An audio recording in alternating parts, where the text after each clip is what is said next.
Hello and welcome to the OGC community. All you need to do to join our beautiful family is hit the subscribe button, slam the thumbs up button on all the videos. Now let's go check out and see what Art of Conquest is all about.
Hey, what's going on, guys? It is OGC here, and welcome to today's live stream. Wait, what is that? What is that on the screen? Is that a gift code? Is that a one-time redeemable gift code that's going to get you like 300 Lunari plus a bunch of other stuff? I don't know. I'm pretty sure it is. You should go and try and get that because who knows? You might be the lucky person that will end up getting it. So go try to get the gift code. Good chance that you'll get it. There's not a ton of people on right now, so first one that gets it gets it. If you do happen to be the lucky person that gets this, please let us know in the chat. It's always a lot of fun to see who ends up getting this. So first person here today is going to be none other than the Strange One. So the Strange One has been killing it, and also Verma at being the first ones to comment on the videos. So good job to both of you guys. But the Strange One said hey and the like. I'm pretty sure the Strange One's usually the second person to say hey. And we also have the Strange One being the first person to like everything. So really good job. I'm trying to pull up something real quick while we are waiting. It's Mikey is also here. So welcome. It's Mikey. It's always nice to see. It's Mikey. So nice to see you, man. Thanks for being here. We also have Ada saying, "Hey OGC." Nice to see you, Ada. It's always nice to see you. We also have Brandy here saying hi. So hi Brandy. Nice to see you. And I want to see. Let's see here. Can I get more than just that? Sorry guys, I'm trying to find something real quick. Let's see. That is not it. And aha. All right. Here we go. I think. Is this one it? Oh my gosh. It's not popping up. Show all. All right. So. Ooh. That one was close. So guys, I should have had this one already all popped up, but for whatever reason it's not generating right this second. So what we're going to do is we're going to come on through. Brandy's here, so Ada is here. Second love for you. So nice to see you, Ada. I hope that you were doing awesome. And we also have Brandy saying that they love our videos. So thank you so much. I hope that the videos are somewhat helpful for you. They're all just kind of, we do the best that we can. And let's see here. Oh, I saw it. I saw what I was looking for. I saw it, and then I went right by it. All right, is this one it? Yes, it is. All right. All right, so super happy. Let's see if we can get this to work. If my man was wearing this, I would. All right, so we'll go back to all of this. So Kushal Bro said, hello OGC, how's there? Everything is going wonderful here. Revenge is also here, so hello to Revenge. Gotta love Revenge. He was in a recent video. Honestly, in my opinion, one of the best, if not the best, for a free-to-play player that I personally know super well. So I have the luxury of playing with him and getting to know him as much as I possibly can, and I think it's amazing. We also have Kushal saying, who dislikes the videos? Great question. It's pretty much the same. It's the same two people every video. I'm used to it now. Brandon is here saying, "What's up, OGC?" And oh wow, Revenge got it. Good job. So Strange One said it's used. David said hello. And somebody whose name I cannot say said, "I am an Arab. I love you. I love you too, man. I'm super glad you guys are all here and tuning in." So before we fully jump into going over the prism sets and everything kind of along those lines, what we're going to do is we're going to look at the importance of the actual prisms and everything along those lines. And to best illustrate that, what we're going to do is we're going to go back and we're going to look at the translations portion of everything, because I think that really matters. So I'll show you when we got our first true ruby, because it was a pretty monumental day after literally thousands of dollars. So a ridiculous amount. So let's jump through, and I will show you guys that real quick, and I can give you my modern day take on it as well. E aí, galera, beleza? Bem-vindo à nossa comunidade. Welcome to our community. Hey, what's going on, guys? It is OGC here. Welcome to this brief video. We're going to show you the highlights of the live stream. So for this live stream, we did the Lucky Dice event. We have been doing this in full for a very long time. So prepare yourself for this this portion of everything. I might get a little bit excited. Also, giant shout out to all of the friends of the community, and also to all the people that take it upon themselves to sponsor the channel. Like KDG, also Tane, and everyone else. So thank you guys. Let's jump in. Let's see some reactions to the Lucky Dice event. Amethyst, Emerald, Red Chest. So that's what we're going to try. We're going to need Amethyst.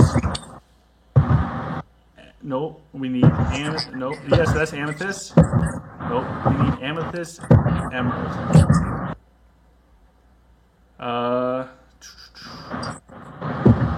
Okay, we got the Amethyst. There's another Amethyst. There's another Amethyst. There's another Amethyst. No. Amethyst. Amethyst. Emerald. Okay, so if we... Alright, so for this, there was a thing, and Kurt kind of told me about this. I don't know if this is a real thing or just a fluke. It's worked for a bunch of people, but the thing was, you open up the purple chest and you go Amethyst, Emerald, and then you switch to the red chest, you open it, and allegedly you get the true ruby. Because the order is Amethyst, Emerald, Ruby. However, just opening up these purple chests, we can tell that it does not always work like that. And now with the red chest, you can pick which one you want to get, so you don't really need to worry about this present day. This is a couple months ago. So we just did his tip. At this point in time, I was trying out literally anything that people said. So this worked for Kurt, and then I think it worked for Chan, and I was like, you know what? I might as well try it. What's the worst case scenario? So let's see what happens when we try this out. If we follow Kurt's logic, then this is going to be a true ruby. The moment has come. I've waited yet another month. Here we go. Oh my god! Dude, wait, what?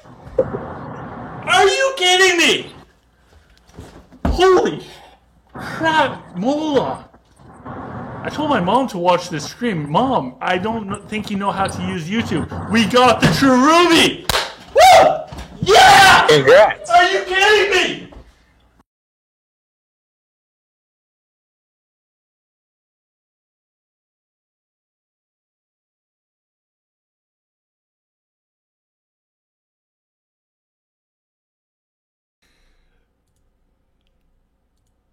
True ruby! Woo! Yeah! Congrats! Are you kidding me? Oh my god. Oh my god. I feel that tingling sensation. I might be having a heart attack. Oh my god. I can go back to being OGC. But more importantly, I can kick butt in the game. Oh my god. That means you get to fight me in mines with your true ruby now. Oh my god. Come say hi. I can't breathe. Will you hit the collect button for me? My arms. Everything's numb. I think, oh my god. Here. Hit the almighty collect thing. Kurdistan? Kurdistan. You... Alright, so that was the brief breakdown on how we were able to get the True Ruby the very first time. So now that is not the case. You don't need to worry about that nowadays. So no worries. So, oh no. Okay, cool. So we won't worry about that best video. We are moving on. So we have... who else did I miss? Revenge said, yep. And for the person thanking us for the Arab translation, anytime, if there's any languages out there that I'm missing, please let me know and I'll add them in. I think right now we're at 11 different languages that we translate for every video now. For the super long ones, we're not doing the translations for like the hour plus or for the live streams. It's just too much. Anyways, we also have Bro saying, don't worry, I already sent them screenshots of the video when you got the True Ruby. I got one too. Thank you, man. So I'm glad that you were able to get it. We also have and Bro got a True Ruby from the pink box. So that's awesome. So Night King J said, hi OGC and hi everyone. So hi, I keep calling him Night King J. He's Crazy King J, so hello Crazy King J. Knight is saying hello, lol. It's Mikey said, I think my brother in another room could hear that. Yeah, sorry. I was pretty excited at that point in time. I'm glad that you guys can hear us. We have Alejandro saying hola, and hola, como esta? Revenge saying, I'm still trying to get my True Ruby next Dice event. I will 100% get it. So if you guys are free to play, I highly recommend doing what Revenge is doing and kind of saving up your Lunari. That way you can go all out and get a True Ruby. It's actually really, really impactful for the game.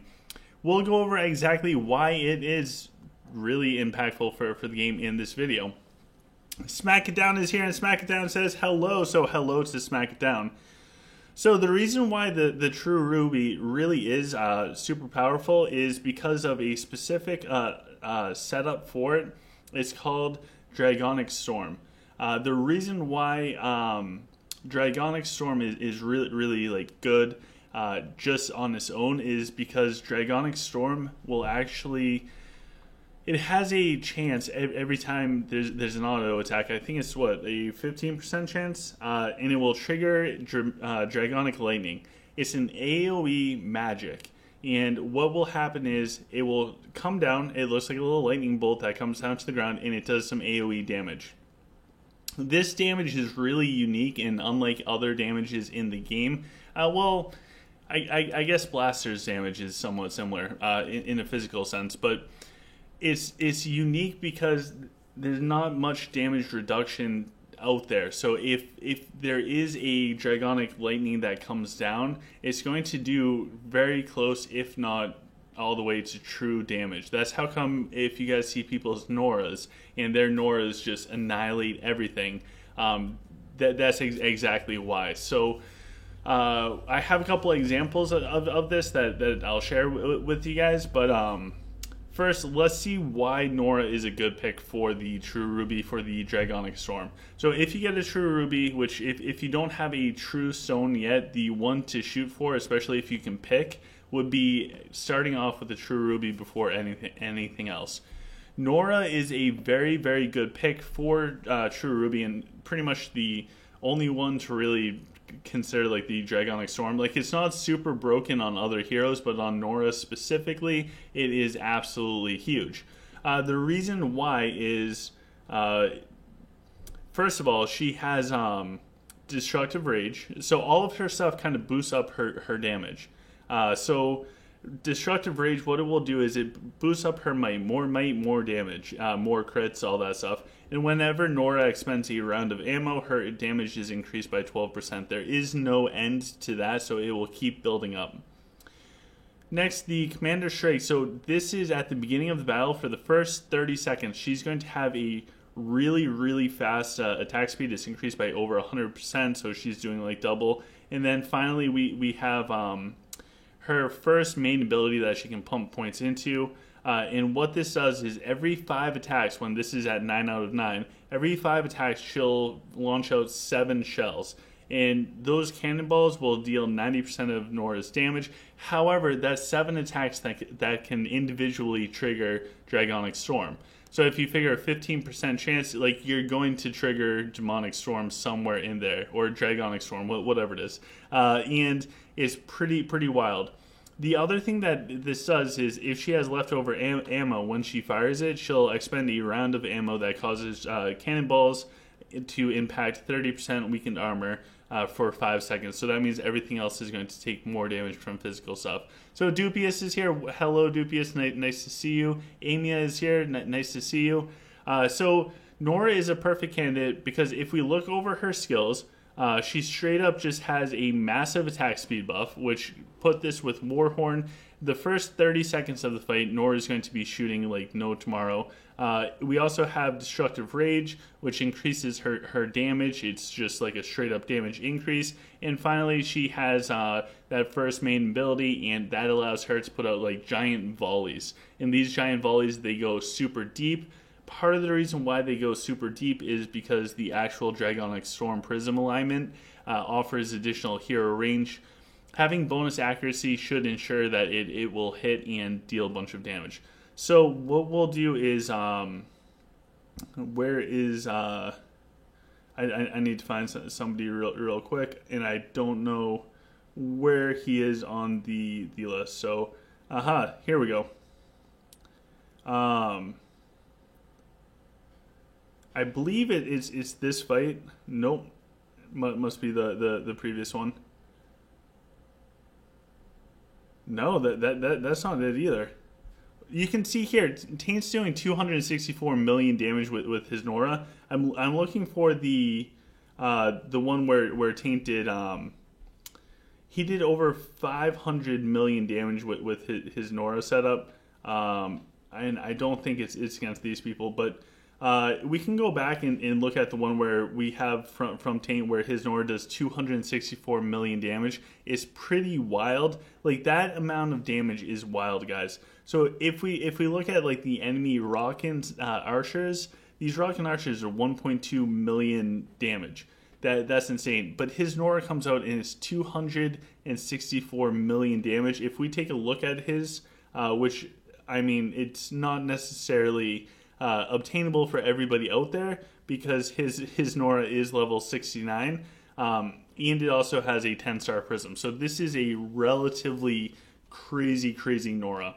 So we'll look at this and we'll focus mostly on Nora to see the Dragonic Lightning come down, deal a ton of damage. But first, with the chat, so Alejandro said can teach the power of Vega's skin, and when you let Vega speak, please. I had the audio off for my game, but if I turn it on, I will. It's Mikey said, I think Dark Soul is one of the scariest people I've seen in game, and Alejandro did the prayer thing. The caddy said, got a true ruby and a true amethyst today. Congratulations, that's like a double win. Aw.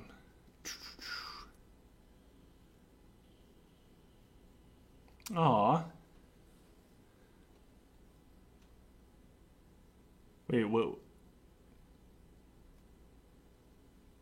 Oh my god. Sorry, there's a thing that did not pop up. So it's Mikey said the luck. How? So Revenge said I thought it was against Lich. Yeah, I don't know where the actual replay is right this second, but we'll jump into this and we'll just watch Nora specifically because we'll get to see the lightning procs out. So Nora's going to be on. She's going to be on this top side. She's kind of in the back there, but you can see like the little volleys coming out, and they just pull down these lightning bolts. It's actually pretty hard to see in this because of all of the rock and stuff with the moral boost, but you can just you can see all of the like little volleys coming out from Nora, and now they're getting deep. You can see like a vertical yellow line of the lightning procs coming down, and it just annihilates everything. Another big hit in the backline over there. And part of the reason why it's so big is, number one, not really too much reduces that actual damage, so it's not going to really be reducible. It's Nora with the True Ruby can get as close to true damage as you can get, which is just unreal. But also with all of the bonus ranges, Nora is able to hit the backline, and if you can hit the backline, she's able to just clear out the enemy DPS. You kill off the enemy DPS, and everything else is going to crumble. So it's pretty wild, nonetheless. Okay. Hold on one sec. Are you there? Yeah, I'm here. Oh, awesome. Let me make sure everybody can hear your beautiful voice. Now they can hear your beautiful voice. Can you send me the 500 million Nora fight again? Yeah. And I lost that fight, but that's against a 10.8 million core. I think I did okay, but yeah, my Nora went ham and a half.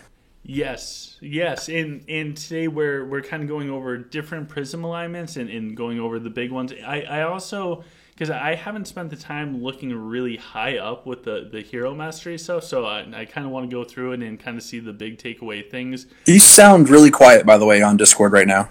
Do I? Yeah, I can barely hear you. Ooh, that's weird. Let me see under my settings. OGC Girl says hi, by the way. Hey, girl. All right. Can you hear me better now? No, I gotta check my settings. Maybe it's my settings, but I don't. Maybe my thing's just super low. Say something again? Say something again. No, it's not loud. I'm sorry. It's weird. It's not. I've been having issues with Discord today in general. All right, try again. Can you hear There me we now? go. Yes, I can now. Okay. Yes. Katie, if you don't mind, can you copy and paste that from WhatsApp and send it to me in game? Just because I don't really want to open up that WhatsApp chat on the stream. And hi Katie. It's awesome to see Katie. It's also nice to see Crazy King J. And he said that Taint sounds good. OGC is quiet. Weird. Yeah, for some reason my Discord updated today, I think, and it set everyone's volume to like 30%. So I had to open your thing up and raise your volume for myself. Very, very, very interesting. I don't know why mine went super low, but all right. So for this fight, before we jump into everything, KDG is going to send us the information for the higher stuff for Hero Masters. Maybe Tane will share his screenshots with that. It caps out at 7,000 scroll scraps per scroll. That's insane. It's expensive. That is super expensive. We have Taint's Nora doing over like 500 million damage. So if people are curious about the True Ruby, there's a thing where there's True Ruby and then there's something called Infected Wounds. And Infected Wounds is not... It will post similar damage, but it's actually not doing nearly as much. I wonder why when I changed the Discord setting, all of a sudden the stream stuff's slow. That's weird. Anyways, for the damage dealt and damage received on the actual PvP replays, it does not take into account the damage that's been reduced. So if I look at some of my fights with like a tree that takes, I don't know, like 600 million damage or something crazy, the tree did not have 6 million health to actually lose. That's the damage before everything's reduced. And same thing with damage dealt. That it displays the damage that it would have dealt like fully without any damage reduction taken into account. So it's raw numbers. And Infected Wound, which does like percent health damage and is physical and everything else, is highly reducible, especially on a ranged character, because first of all, the troops can reduce physical damage, they can reduce range damage, and depending on the troop type, they get additional stuff such as like Mechs or Human Swordsmen. So the thing with Infected Wound versus the True Ruby Nora or the Dragonic Storm is the Dragonic Storm is doing very, very close to true damage. So the damage that you see is the damage dealt. Of course, if something is like dead and staying alive through affliction, of course that damage doesn't really matter at that point in time. So take all of it with a grain of salt, if that makes sense. And the caddy said, is Infected Wound good for Sazeo? Mr. Tane, you want to take this one? Is Infected Wound good? If you don't have a True Ruby, sure. Yes. I still wouldn't put it on Sazeo. For me, I wouldn't put a hero-specific one on Sazeo, but that's just me. So for my Sazeo or Saizo or whatever he is, with the new artifact that came out, I have it on him, and like you'll see in a lot of my battles and some of the replays they sent you, my Saizo is doing good damage. Like I think one of the last fights I had, he did like almost 80 million damage. That's crazy. So I put a True Ruby on him, so that raises base attack, and then he deals percentage true health damage for his basic attacks, and it does work. This fight was against a 10.8 million Lich level 50 player. They were strong, real strong. That's absolutely insane. Do you think that Devastating Strike is worth it on Jax? I have it on Jax's also. Okay. Yeah, in this fight, we can see that Sazeo does 32 million damage, which I think is still very wild. It's very, very good damage, but the 500 million Nora damage is it's going to be just unreal. So we'll focus on this bottom side. We can see that Nora is even stunned up at the beginning, so she loses out on some of the Warhorn from Avalon. Tane jumps in with his Rufio, and now his Nora moves up. You can see the cannonballs starting to come in, and just watch these skeletons near where... Oh, they're going a little bit higher. So by the dragon in the enemy variant, you can see all of the little cannonballs coming out from Nora. And you'll see a vertical yellow line coming down. And that's mostly, or that's only going to be the Dragonic Storm summoned from the True Ruby. There we go. We got a big one. You can see the little AoE splash on the bottom. That splash is... almost nothing reduces that damage, so it's such good damage. It hits everything around.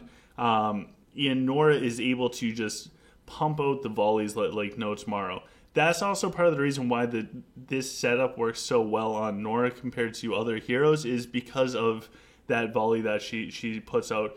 You can now see some of them getting back into the warlocks of the enemy. Right now, there's still some skeletons running around, but Nora being able to just pump out those volleys is absolutely everything. And in that short of time, that was like, what, maybe 35 seconds, because she was stunned at the beginning. 35 seconds of Nora just pumping out stuff, and all of a sudden she has 500 million damage.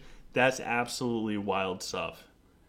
I think I did pretty good considering they had like 2.5 million core army and level 19 troops. Absolutely. Like the difference in power and everything is absolutely crazy. I don't know how you do it, man. At your level, it's nuts. I sent you another replay that shows my Sizo doing 70 million damage. All right, let's check that out. In OGC girl, how's the volume stuff? I'm waiting for Taint to speak again. It was really loud for Taint. Okay. There's like a delay, so. All right, we have our technical expert, an assistant in the background, working on everything.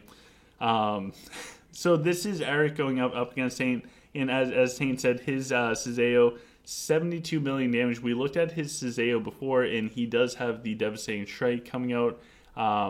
Tiamat's also here, so hello Tiamat, and Dupius is saying that Taint is so loud. Kind of is louder than you. Yeah. It's so hard to judge. Sometimes I'm loud, sometimes I'm not. I'm sorry if I'm yelling at people. It's okay. I think I have it fixed now. Whatever I did to Discord affected the streaming stuff and just dropped me down.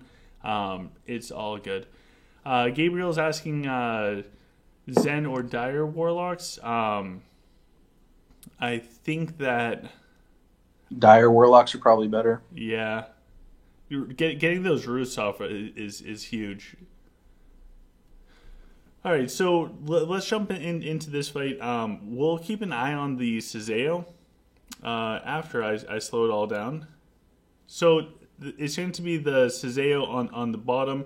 It's right there towards the middle. So Devastating Strike, Sazeo, it sounds like a dream going up against really high health mechs. The more that the mechs drop down, the more straight up true damage Sazeo is going to do. And he does get some really good auto attacks. And he also gets some crazy, like, almost similar to the volleys from Nora, but his don't go as deep. So he's not going to necessarily hit the back line. And you can just see Sazeo there just throwing out his shurikens. And this is going to yield over 70 million damage from a Sazeo. Nice little burst coming out, and these mechs that he's going up against, these are ridiculous mechs for like the average person watching this. It's absolutely crazy high mechs. So for those mechs' health to just drop down like that is pretty wild to watch. Now Katie did send us something for the we got another one too. Awesome. Katie sent us the upgrades for, maybe I have to go this way so you guys can see it. Feel free to screenshot this. This is going to show us the progression for the hero masteries as far as how much it costs for each thing to level up. So for this, it starts off at 50 for each troll. So each one of those little like nodes, or each one of those little things that you raise up by 5 points, each time you complete one of those and you start working on the next, the cost is going to go up. So it starts off at 50, which is very reasonable. Free-to-play players, everybody can enjoy this. Then it goes to 100, which a little steep, but you can fill out at least one per day. Then it goes to 200. So if you're just playing this completely free, you're not putting money into that, that means it's going to take about 2 days to bring one up. Then it jumps to 400, then to 600. So that's a pretty consistent increase from 2 to 4 to 6. Then it jumps to 900, 1200, 1500. Then it starts going up by 400 to all the way up to 1900. Then it goes up by 500 to 24. Then it goes up by 1,000. Like this, as far as like a skewed this skews up really, really high, and it caps out at 7,000. That means if you're doing this as a free-to-play player, it's going to take over 10 days to get one level up as you go up. So That should be 1, 2, 3, 4, 5, 6, 7, 8, 9, 10, 11, 12, 13. So 13 individual of the circles for the Hero Masteries, you'll be able to bring up, and at that point in time, you'll hit the 7,000 marker. Have you noticed that the Hero Mastery stuff is really impactful for your gameplay, Taint? Oh yeah, it's super strong. Yeah, so some of the things look absolutely wild. Ooh, I sent you a great example of why you pick research over castle level. I sent you a replay. I fought a level 50 player. I don't know what house they're from or anything, and it's not, be negative against them, but like they rushed to level 50. They have a few heroes at level 70. Only one type of their troops, or one type of their heroes are level 70, and then they didn't even have enough dragon glass to make their dragon level 60. And they, they're level 50 and they rushed that way instead of spending that rush on research. They spent it on their castle, and I almost flawless them. I only lost one sniper. I found it. So it's the purple lich guy? Yeah, I think so. Oh, okay, I see. So their gladiators are level 70. Their dragon's 59. Oh my god. Dude, that's wild. I lost one sniper, lich. But they rushed level 50 castle, but it would have been better to spend that rush that they wasted on the castle on hero research. Like gotcha. I did. I could have rushed level 50, but I spent the 60 days of build rush I had on research instead. Dude, the level 70 heroes look wild. Yeah, they're pretty crazy. They scale up so fast. So just to reiterate exactly what Taint said, if we put this on a loop, for this fight, I mean, Taint spent a lot of rush on like a, I think, world record type of rush on research. 1 year, 200 plus days. Crazy stuff, amazing video. I would highly check that out. Again, thank you for sharing that stuff with us. And this emphasizes the idea that we are all going to max out at max out level someday. As long as we keep playing, our castle level will eventually become max out. Research, and as we can see from 1 year, 200 plus days, how many research things in total did you complete from that? I completed 3 tier 16s, the rest of a tier 15, and then I completed tier 6, or the last 2 upgrades for tier 15 mechs, and then all of tier 16 snipers. For like those high tier things, what would you say you got, like half of the total of the like levels 80 ones or whatever done? Oh, I got the level 80 ones, the tier 16s. I did all of them from level 1 to level 80. That's crazy. So just for that small portion of just hero research, I mean, we're talking realistically close to 2 years with perfect research reduction as far as the time, so that you get the biggest benefit.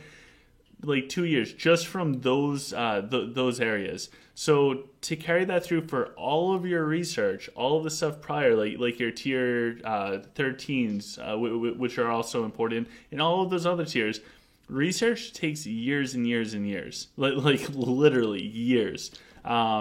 Getting your castle to 50, I mean, from a new server, that might be like a year. All kind of depending, maybe a year and a couple months. So Taint's example is he focused on the research as far as all of his rush. The other player did their castle instead of, although they did do some for the hero research. So it is pretty wild. So let's jump in and we'll be able to see the difference as far as like the heroes. Again, Taint lost one sniper. This is, as Taint said, this is nothing personal towards this player. It's just highlighting the difference in why so many times in the live streams and everything, we always try and hammer home to save your research. I mean, save your rushes for your research and just let your. And this player is the same core as me. What is it, Taint? The player's the same core as me. That's crazy. Because when you hit 50, you're going to jump up probably by like another 500,000. Well, I don't have to go up a lot more. I would need to have the EXP to level my heroes, and I don't. I'm tapped out on experience.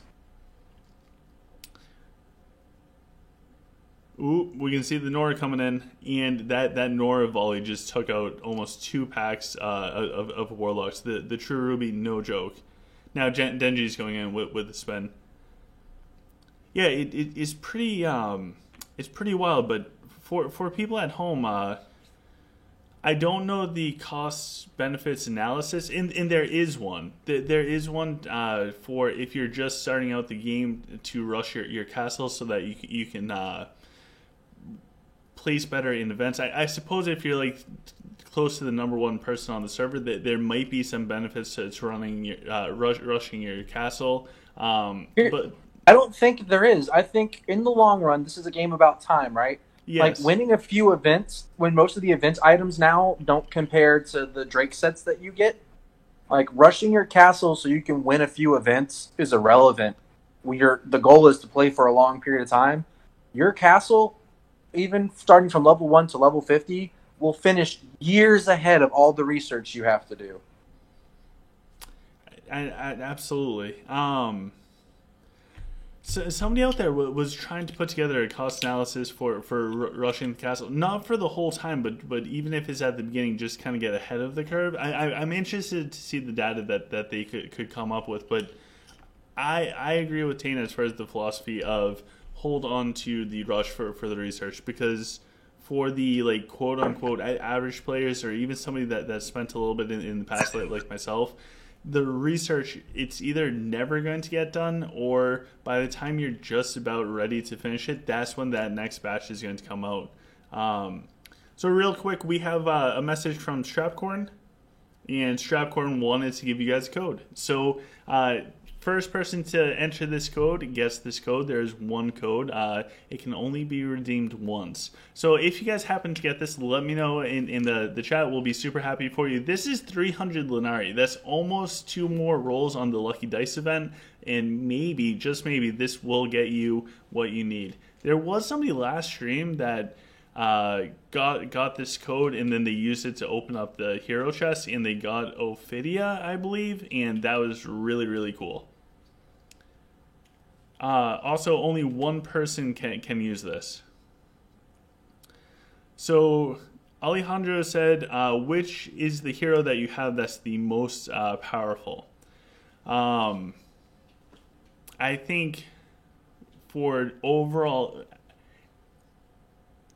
it depends. I think overall, for just like straight burst stuff, I think Bazrix. I think for a longer fight, I would still go with Ophidius. Even if it's not for just straight damage to one. I mean, like numbers wise, the abilities to pick off individual things or drop dragons.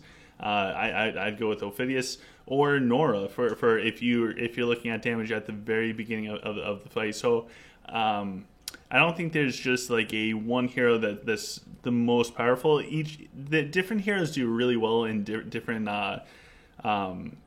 portions in a battle, or even different parts of the game. Like PvP, you might not use Cleo, but in the Void, you might use Cleo, and having that type of CC could be a really big game changer. So there's a time and a place for almost every hero out there.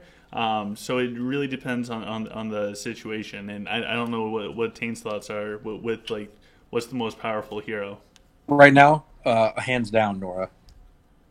Who is it? Nora, hands down. She's definitely the most dominant hero in the game right now. Wow. Well, for sure, yeah, especially with damage. the hero mastery, like the fact that you can assign 2 of those. Like, granted, they can't be from the same tree, but you can assign 2 things to Nora. Like right now, I have the tier 2 Rage and the tier 2 Arcane on her, giving her 34% attack speed or 35% extra attack speed, which is dumb. Yeah. When I unlock the tier 10 Rage, I'm going to have 10 tier Rage and then tier 2 Arcane. So she's going to start out with her first attack, taking her, and then I have the tier 9 unlocked for 10 extra attack speed. So she's starting at 27% extra attack speed. After her first attack, she gains 3% more attack speed, 3% more attack, and it stacks up to 30 times. she's going to have over 100% bonus attack speed, roughly, or right at 100, plus 60% more damage. And it's going to be, then it's going to ramp out and max up within the first like 20 seconds of the fight or less. She's going to be devastating. That's nuts. That is insane. And you might have to clone Grims just to keep her ammo going. Here's the thing. Her ammo doesn't affect her attack speed. As she loses ammo, her attack damage goes up. It doesn't matter if she runs out. It does nothing to her attack speed. That's amazing, man. Yeah, so the faster that she runs out of the ammo, the stronger she gets. That's ridiculous. That's absolutely crazy stuff. And the ability for the Hero Masters to stack like that, absolutely crazy.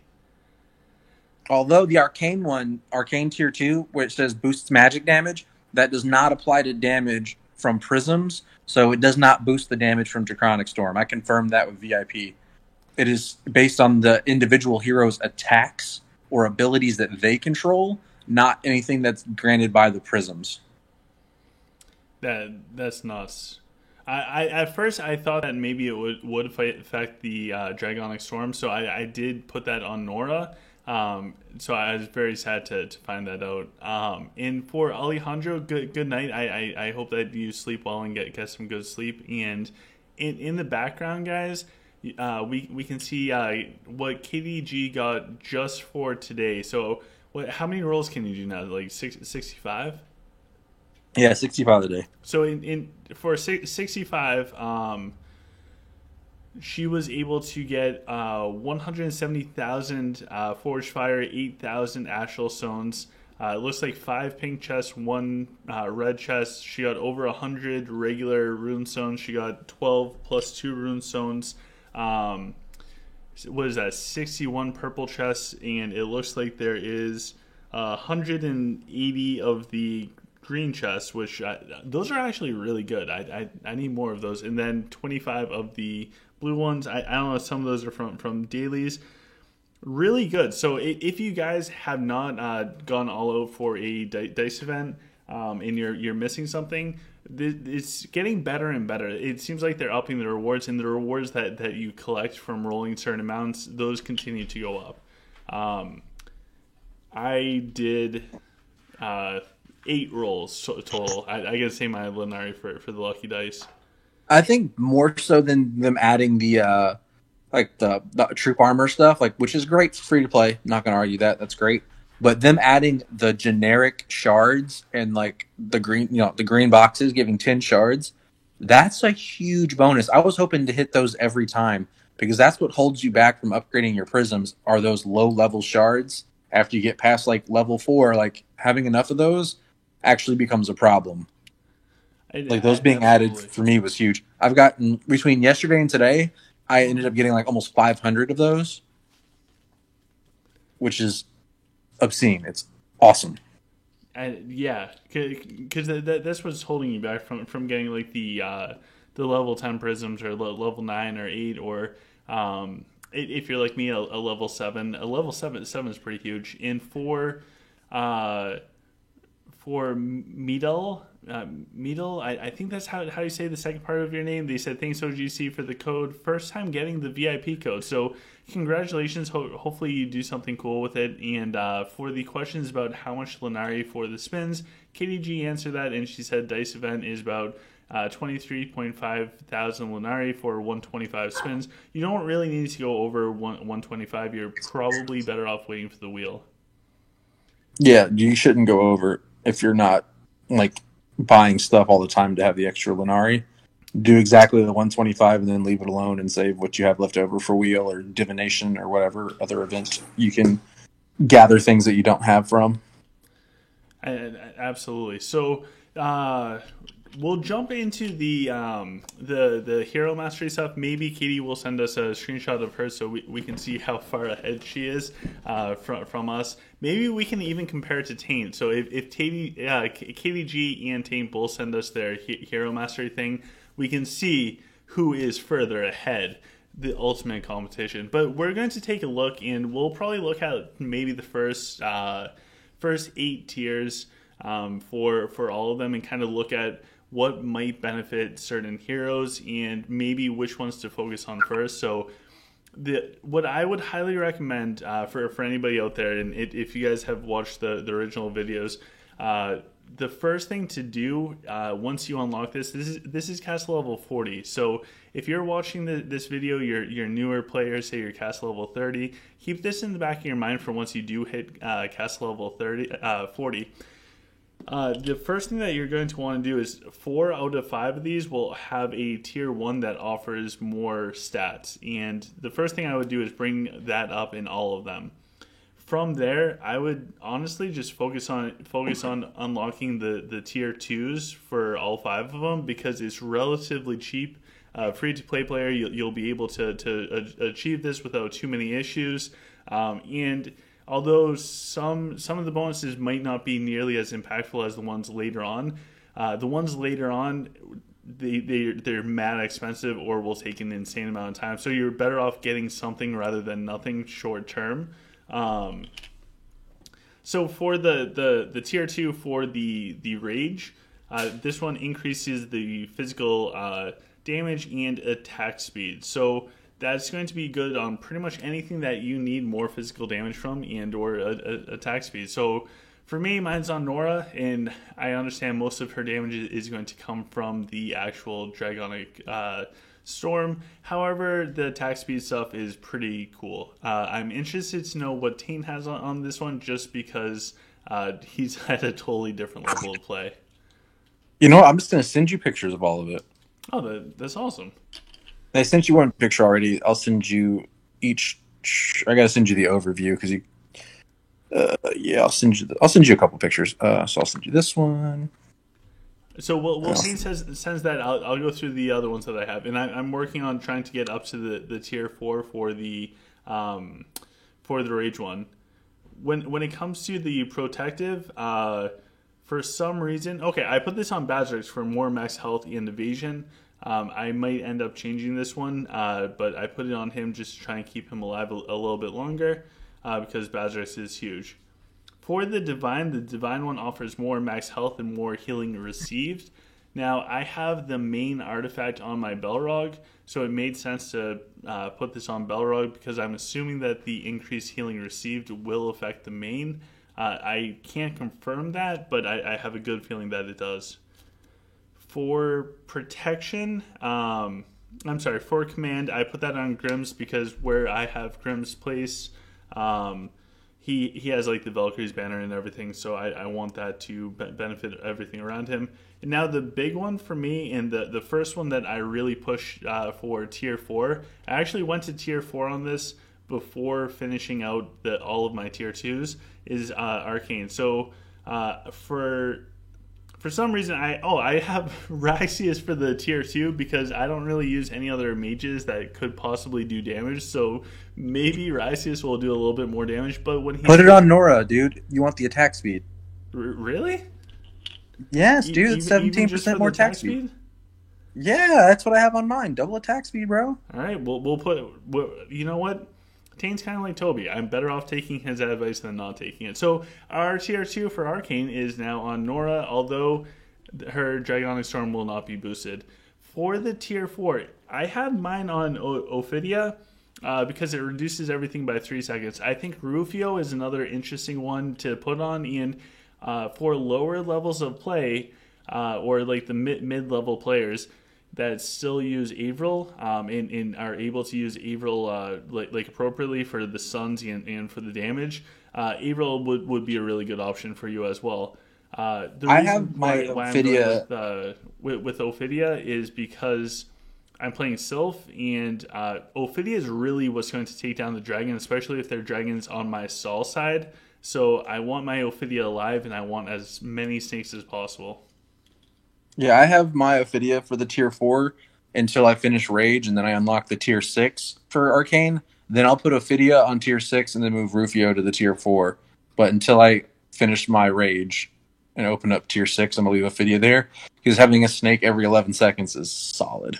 Yeah, it's really, really big. So I guess a lot of people now, so Crazy King J, Amia, they're switching their tier 2 Arcane to Nora as well. So I think for people that are doing absolute minimum spending and or free to play, then their hero mastery will look similar to mine. I chose the tier 4 arcane before the other ones because I just, again, I'm trying out Sylph right now. Ophidia is everything to me, so I wanted that damage or that cooldown reduction to increase her overall damage. And I think if somebody has arcane tier 4 and you're going up against somebody that does not have it, it's a huge advantage to have way more snakes out there. But let's jump in, and I think what we'll do is before we look at taints, we'll look at Katie's, because we'll be able to ask taint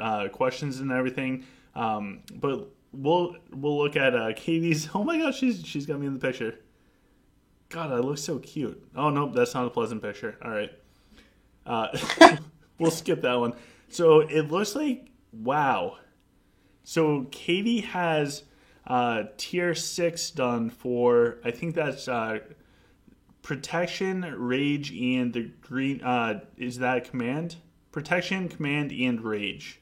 That's crazy. So she has 3 all the way up to tier 6, and then her divine and her arcane are up to tier 4, which if you guys remember mine from like 2 seconds ago, the only one we have to tier 4 is the arcane. So hers is looking absolutely beautiful.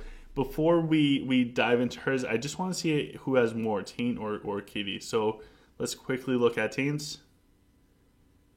Wow. Oh, wait, hold on. Hold up. So Taint has rage up to 8, tier 8, which is ridiculous. He has what is that? Arcane, divine, and protection up to tier 4 and tier 6 for his command. Crazy. So I don't know who the winner is. I think that they're even. Is that right, or am I off, Taint? What? Are you guys even? Like after Look at my actual rage tree picture I sent you. Okay. Well, I guess we'll look at Taints first. Oh my god. That's insane. Okay, so for Arcane, for the tier 2, Taint has Nora on it. That's the one that he recommended to us, and a bunch of people just changed around their stuff. The tier 4, see, I'm happy with this because we're halfway on the right path. Taint also has Ophidia as the tier 4 arcane. For Rage, tier 2, he has Nora. Tier 4, he has Jax. I think that's the one that adds like 5 more crit chance and a little bit more damage. Adds range, crit hit chance, and crit hit damage. Does all of that stuff. Tier 6, he has Bazrix. What's tier 6 do? 200% damage on first contact. Ouch! So like he hits something and it's like dead. Well, and also he heals for his damage, so it makes sure that he doesn't get blown out in the beginning. Oh, gotcha. So it really helps with his life leech. And is that Sazeo for tier 8? Yep. So what's tier 8 do? It gives 12% damage penetration that stacks up to 4 times upon dealing basic attack damage. That's insane. So it penetrates past the first target and keeps going. So that's why his damage is so high. Why yours is so much damage? Yep. Is there anything else you would consider for tier 8? Nope, I think Saizo is probably the best option. And is this what is going to essentially make Saizo like good? Yeah, I think it definitely seems effective. My damage almost doubled when I put that on him. Him. That's crazy. So when we look at the other ones, we have a we have Taint with Protective. For Protective, he has Rufio at tier 2. So I believe Protective offers health and I don't know if it's health regain or health regeneration. Okay. And then for tier 4, I think that's you go with the funny looking animation stuff. That Gafgar. So what's Yep. the tier 4 do for that? That's the one that whenever their health drops below a certain percentage, they get 50% damage reduction for like a certain period of time. It's just to keep Gafgar alive as long as possible for his mastery. So my mechs keep the buff for as long as possible, and he also carries my Origin Stone, so it keeps him alive longer. So I can wait longer to use my Origin Stone if I need to, since he That's doesn't get crazy. stunned. That's crazy. Then for the divine, which I think that's the healing received and max health. Tain has Belrog. Do you know if the increased healing received affects the main? It should. I honestly don't know. And then for the tier 4 for divine, I think that's Flora's. Yep. Okay. What's the tier 4 for divine do? Let me look. I don't remember what that one does. That is, units with less than 40% health receive double healing efficacy from Floris. Wow. So when she does her healing effect every 5 seconds or whatever it is, if my heroes have less than 40% health, they get double the healing from her. That's crazy. That's actually really good. And for the last one, we have command, which tier 2 is on Avalon for the friendly buff. I might need to switch mine off of Grimm's. I put it on Avalon because Avalon's connected to all 4 sets of my snipers. And I might switch mine because my Avalon is connected to my shrooms. Tate has his tier 4. This is ridiculous stuff, by the way. If people go back like a year from now and watch this, they're gonna be like, oh, okay, like this is normal. But considering this came out like what was it, maybe 2 weeks ago at the most, that's rounding up. This is crazy. Like a week and a half. So you have talk for your tier 4 for command. What does that offer talk and or your army? So that one is the at the beginning of battle, Talk blesses a random melee troop, decreasing any damage they receive from enemy heroes and dragons by 40%. He's on my stall side, and he's right next to my melee units, and he lives a long time. But realistically, this could be on any hero, but I put it on Talk because there's not anything else I would really put on Talk. So it's just a convenience thing. Gotcha. And for tier 6, is that the new Elena? Yeah, it's the new Elena. I'm That's so the one jealous. when Elena is on the battlefield. Damage and attack speed of all troops deployed plus 20%. Gotcha. That's insane. That's really good tier 6, and I like how it's the new Elena. By the way, I'm saving 135 skin trolls just for Elena when she comes out. Nice. All right, so this is Taint's overall hero mastery stuff. This is pretty wild. He is almost maxed out for his rage. So, oh my god, dude, you're what is that? You're 42,000 things away from being fully maxed out in the rage tree. Yeah, so that bottom one on the tier 9 is attack speed plus 10% to all heroes. What? Yeah, it's stupidly good. 10% attack speed to all heroes. Like, who doesn't want that? That's so good.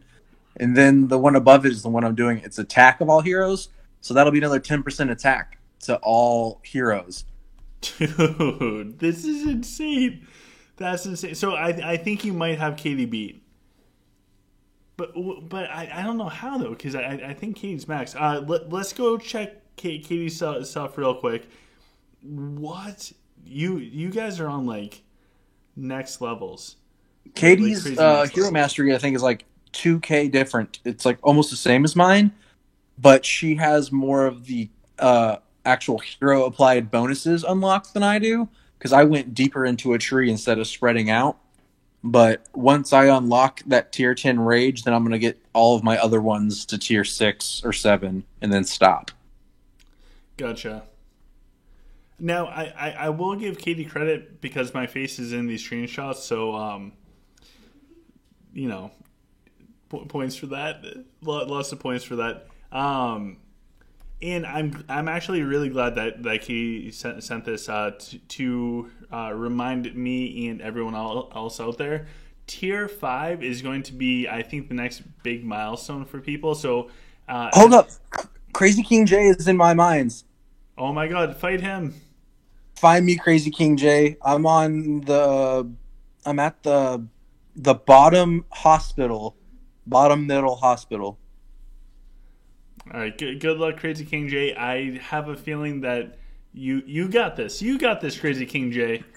My money is on Crazy King J.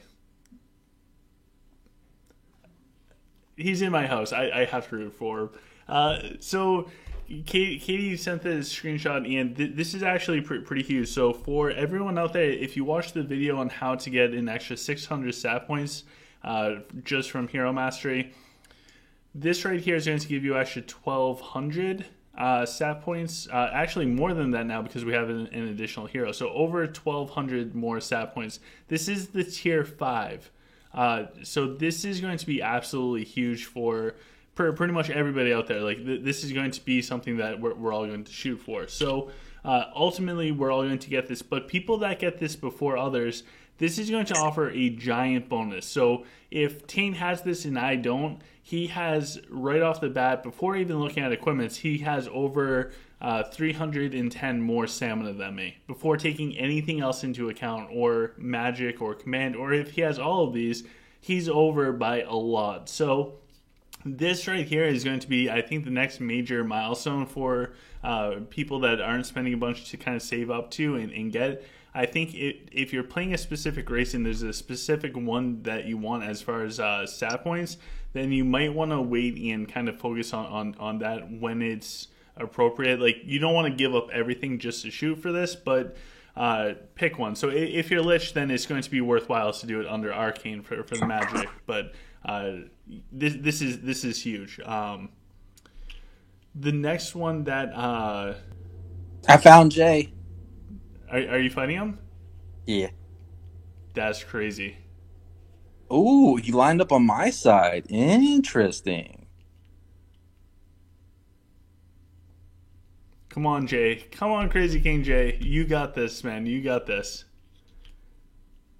Oh, in the Might and Stamina +5 for all heroes. That's actually pretty wild, too, under the Divine Tree. Yep. All right, so let's take a peek at Katie's setup. So hers, for Arcane, she actually has Rufio instead of Ophidia for the tier 4. So if she jumps in with her Rufio, she'll be able to spin in and out of that circle on the ground rapidly. So Katie said no, they're tier 7, level 505. My bad. So it's tier 7, not tier 5. For Katie's Rage, she has Nora for tier 2, Jax for tier 4, and Bazrix for tier 6. So I think that lines up similar to Taint, if I remember correctly. I know the tier 6, the Bazrix is there. GG, Crazy King. Good fight. Did he beat you? Yep, he beat me terribly.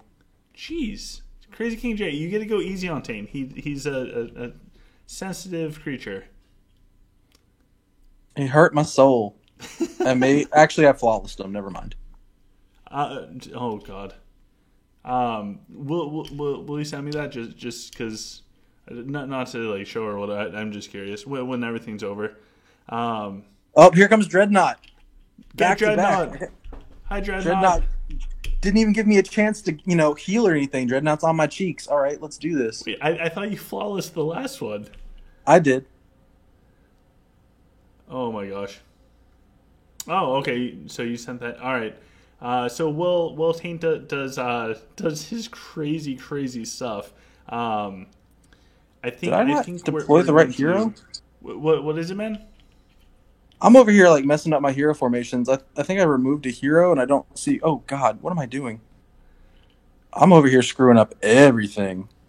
All right, Taint. If you're able to win this fight, we're going to give away a gift code, but you have to win the fight. Okay. I think I forgot to deploy a hero. Whatever. All right, so you guys heard it here. If Taint wins this fight, going up against Dread, then we will give out another gift code. If he loses, then he's going to transmute all of his hero equipment. Ha ha! You cute, but you not funny. Come on, Dread. You got this, Dreadnought. So if you guys don't know, Crazy King J is a friend and a member of the community. Dreadnought's also a friend and a member of the community. And Taint is also a friend and a member of the community. So it's all friendly stuff, but we have to go up against each other because it's fun. It's fun to play against friends. We're just lucky that we don't have mines with Taint, because I would feel really bad just like flawlessing his hero versus hero with him on everything. I'm pretty sure I could deploy just my gladiators and beat you with your dragon. You probably could. Do we, Katie? Can you send me a recent fight of yours with the wave on Rufio and the arcane stuff and everything? I flawless Dreadnought too. Oh my god. You're that's just mean. Are they both still dwarf or no? No, Crazy King is Lich, and then Dreadnought was dwarf. Gotcha. Crazy King J's clapping my cheeks again. What am I gonna do?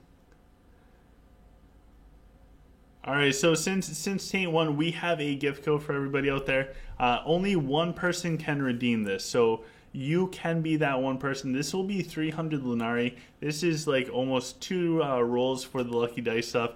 This right here might be able to get you a True Ruby, or if you're like Taint, then you have 13 True Rubies. Oh my god, that's crazy. That's crazy amounts. So Crazy King J said, all in great fun. Nah, Crazy King's trying to beat my cheeks right now. He's trying to come after my life.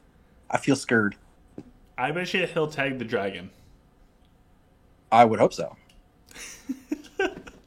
He's got this. Crazy King J, I believe in you. So if you guys got this, he deployed a different formation this time. Interesting. If he kills like five mechs, I consider that a win. So if you guys out there were able to get this code, please let me know in chat. I'll be super happy for you. Diego said already used. Seriously, who is that fast? I don't know. Somebody out there has fast hands, fast fingers that are able to get this. Maxim said, I would love to see these fights. We might be lucky enough to see them afterwards. I'm hoping that KDG sends us a couple of her fights. We're going to go make sure that all of our stuff is actually set up properly before we go into mines. Did Crazy King J beat you yet, Taint? No, he's close. Okay, all right. Hey, that's awesome.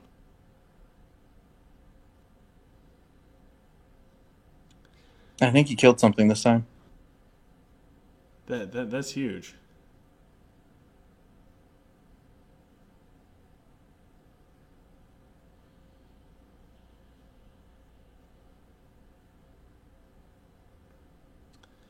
Wonder what we have here.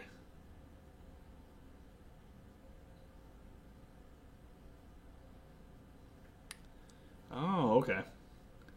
So while you're doing that, I totally forgot his dragon was alive this whole time.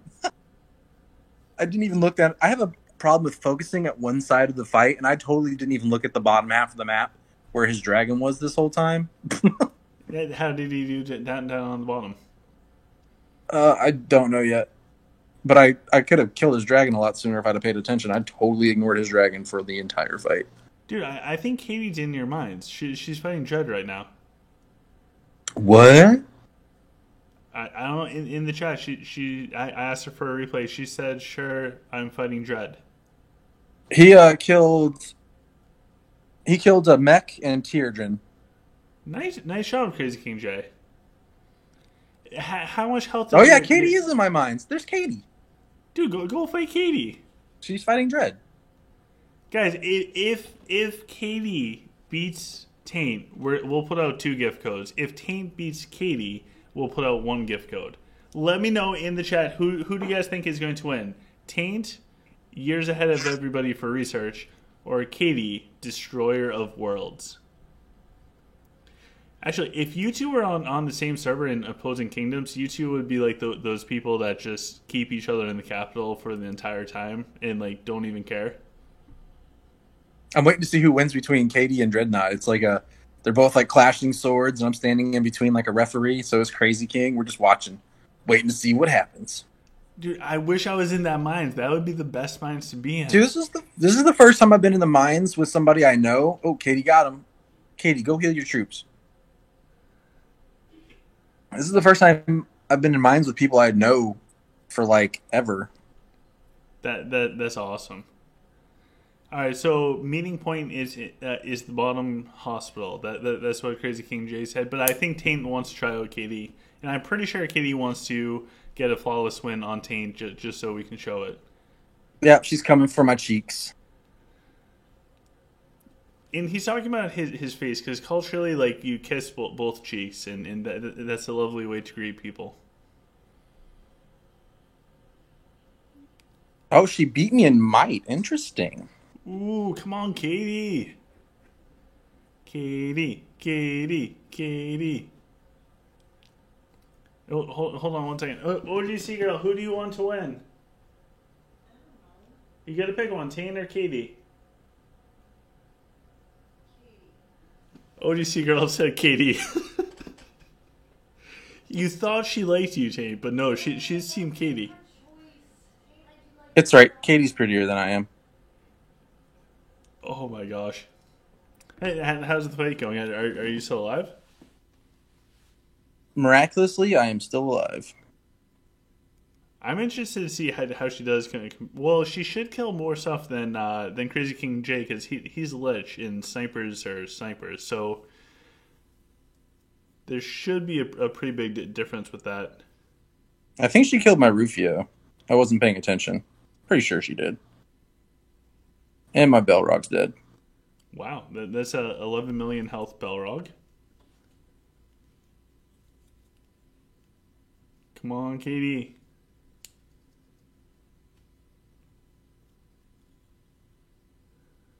Well, I'm just going to put another one up because I think it doesn't matter who wins, Katie or Taint. There's going to be another gift code. So enjoy the gift code, guys. Remember, only one person can win this. So be the first person to enter this gift code, and you will get 300 Lenari. And she killed no troops, but she killed 3 heroes. What is it? She killed none of my troops, but she killed my Belrog, my Rufio, and the new guys, Solaris. Wow, she killed Solaris. That's actually pretty impressive. So Katie said, Taint too thick, LOL.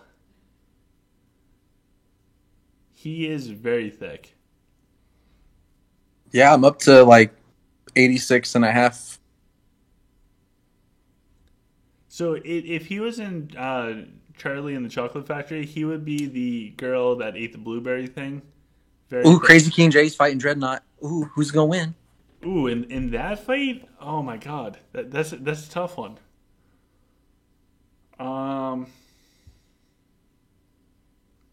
I think Crazy King J will win.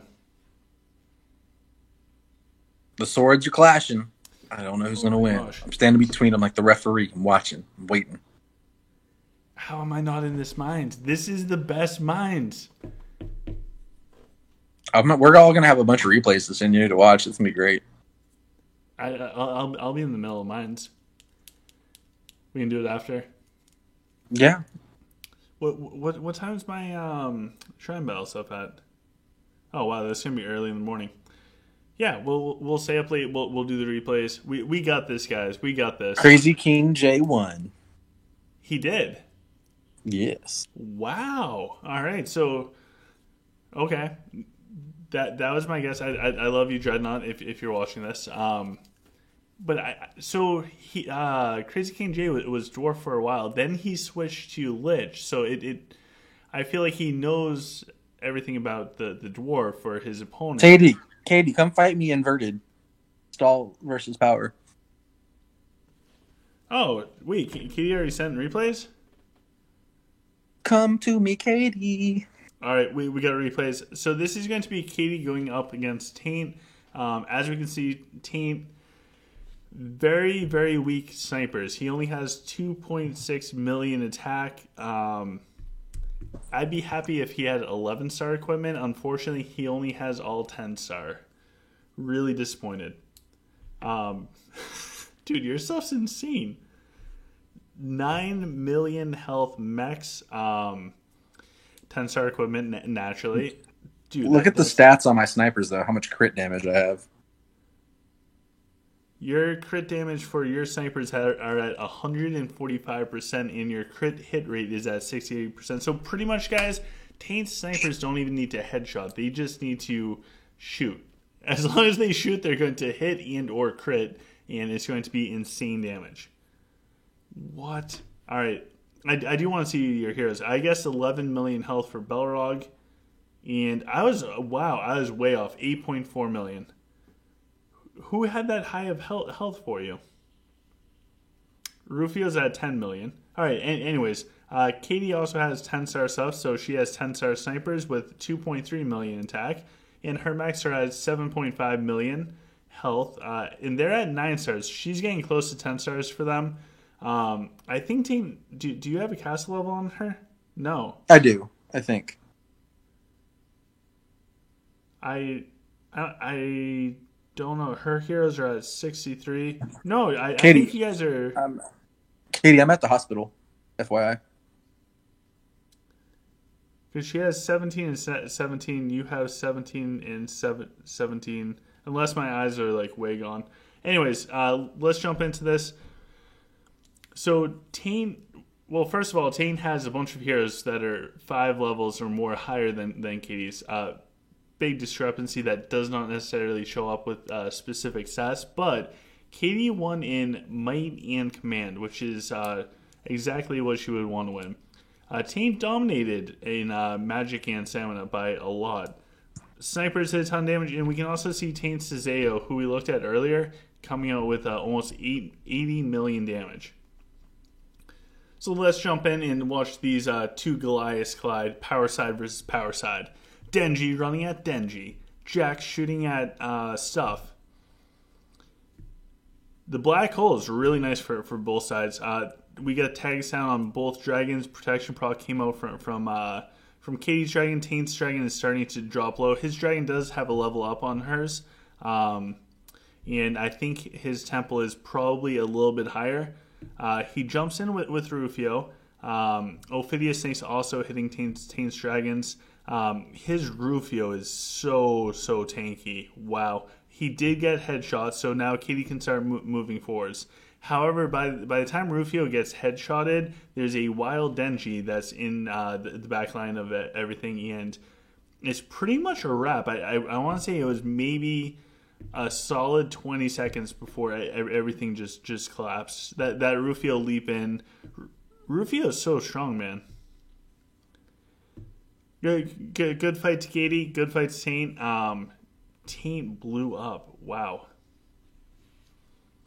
So for this next fight, we have Dreadnought going up against Katie. So Dreadnought has 10-star snipers, really nice. 2.2 million, and he has 41% crit hit rate, over 100% crit hit damage, 97% accuracy. Katie's she has slightly higher attack. Slightly higher crit hit rate. She definitely has more accuracy by about 14%, and the crit hit damage is identical. As far as the mechs are about 1 million health off. Katie's are higher, and Katie also has a star advantage. She has 9 stars. Dread has 8, working on 9. Yo, Katie's Solaris is about to have so much damage on it. What is it? I'm sorry, I didn't hear the whole thing, Taint. Her Solaris, or whatever his name is, was alive last, and I just shot him for 2.4 million damage he just absorbed. Oh my god. I just shot him for 30 seconds straight almost, it felt like. Oh what I got. Anyways, go ahead. And both of these players have perfect dragons. The Dragonics maxed out. So it looks like whose fight is this? So it looks like Dreadnought won in Magic, KD won in everything else. Snipers did a ton of damage. As far as damage received, Solaris from Dreadnought tanked the most. Crazy hero. So let's jump in. Let's see how this one went. This is an inverted fight. And let's see how Katie was able to win with the inverted fight. So she's starting off with the Araxius Lanterns, dropping down the snakes, of course. And as far as the second skill, she duplicated the sniper's second. So she started with the Araxius, went into duplicating. It looks like Dread is now doing his Denji on the bottom side. Katie blew a hole in through the middle of Dreadnought, and now her dragon is mad deep. The Ring of Ragnar proc is about to come out, which is going to tie up all of the snipers. There's now targeting down onto Katie's dragon, but the snipers that the dragon walked right next to are starting to flee. Katie's snipers have a giant moral boost. They're starting to run down. You can see the black hole out there now underneath the enemy dragon. Everything's kind of tied up. Dreadnought does drop down the Bazarix Bat Splits, and it looked like it did something, but I think the Bazarix just flopped as soon as he cast it. Katie does the thumbs up because she's awesome.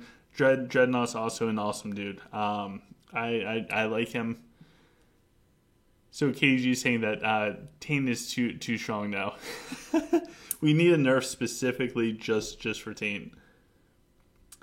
So before we jump into Tane's fights, we will look at. Oh, okay. So this is Crazy King J going up against Dreadnought. How much time before our mines? Oh, our mines is up. So right after this fight, we're gonna hop into mines, and then afterwards we'll check out the rest of Tane's fights. So for this fight, we have it looks like Dreadnought won in Magic and Crazy King J won in all three other stats, which is massive for Lich. It looks like Crazy King J's Nora did 165 million damage. Let's go True Ruby. Second place was Bazarix. Third place is Dragon. So really huge. Dreadnought's Bazarix also did insane damage, like 90 million damage, which is just nuts. We just briefly have to restart this one. All right, so it looks like Crazy King J's Dragon's in a very safe spot. There are some heroes down here on the bottom side, and plenty of warlocks for Crazy King J to take down Dreadnought's take down his dragon. 51 seconds. And there's still not a tag on Dreadnought's dragon. So it must be third skill that Crazy King J is going to do the tag on the dragon. Dreadnought is in super deep with the Rufio, and now the Rufio is spinning around. Rufio is still alive. He's back up to full health from his Whirlwind, or whatever that's called, but in Diablo, that's Whirlwind. Now, I think that was at 142 in the fight. The tag came out for the dragon. And the dragon pretty much instantly did his protection proc, which is pretty normal for Lich. There is a bunch of black holes out there now. The side portion of Crazy King J's Warlocks, where Rufio originally jumped into, is now out. There's a bunch of Warlocks putting out damage. It doesn't look like they're hitting the dragon, although there's a target on them. Now it looks like... No, Dreadnought's Dragon's almost up to full health. I don't know what the Warlocks are hitting. It must be the Pax and Mechs in front of the dragon that has the giant target on him. But Dreadnought's Dragon is not dropping. That's pretty wild. That's really unfortunate. I think there's so many like little bugs or little technical things with the tag ability. Now Crazy King J's Warlocks are hitting the dragon. As soon as that starts happening, the dragon drops. Crazy King J's dragon is in the top, who's completely fine and is able to start working his way down now. Jax is in the spray and pray form. His ammo is getting low, but at this point in time, this is pretty much just cleanup now for Crazy King J. Dreadnought, you were awesome. Crazy King J, you were awesome as well. For us, we are going to jump in, see if all our friends were in the other mines. I got a Snake Thorn for fighting and doing nothing. Really good job, Ed. Yeah, send you a picture. Let's go Snakethorn. I do like the Snakethorn armor. Yeah, with the introduction of Hero Mastery and the stats like being less important on the gear, I'm gonna switch over to Snake Thorn on all my gladiators that aren't running the dragon set. That's huge. That's huge. So we're gonna go up against a 6.9 million health human player. We're going as Sylph, so this will be interesting. Ooh, that should be a good matchup. All right, so let's do this, guys. We lost in all stats except for stamina. I have a top secret game plan, so we're going to try out our top secret game plan. I also sent you all my fights, FYI. Thank you. So we had some really good black holes that came out right at the start, and the enemy's jacks ran up really far. That's always not good for them. Yeah, I will gladly take that. That makes him quick pickings, as they say. Oh my God, he did. He ran straight to the front line. Yeah, he did. And That's not good. We have our Denji going, so we're in pretty good shape. They just put a tag down on our dragon, which is not cool. So, see, that's why I keep my Jax away from my Avalon for that reason, because I don't want him just running up to the front line like an idiot. Also, that's why I put the +5 range Hero Mastery on him, so he doesn't feel the need to run up to make contact, so he can shoot things from like the middle of my back line instead of having to push up towards the front. Gotcha. Keeps him insulated longer before he feels like he needs to push up into like a dangerous area. Ooh, they have Cosmic Storm, which ironically is one of the most annoying things for me to go up against because of the fights go on, and I wish I had Cosmic Storm instead of Fatal Blow. But yeah, Cosmic Storm is strong. Yeah, it is. All right, so do you like the double black hole thing? What, with Cleo? Oh yeah. No, I don't use Cleo at all. So I don't have room for her in my formation. I just don't have the room to run 2 Cleos. Oh, Undertaker's here. Hey, Undertaker. So I have 2 Cleos. I went Denji spin, Cleo, then it went to Ring of Ragnar. It seems to shut down the cluster-based things if it works out. And once I get the Drake's head, it's going to go up to 8 seconds for each black hole instead of 7. Not that I think that has too much impact, but it's kind of interesting. So 2 seconds is a lot.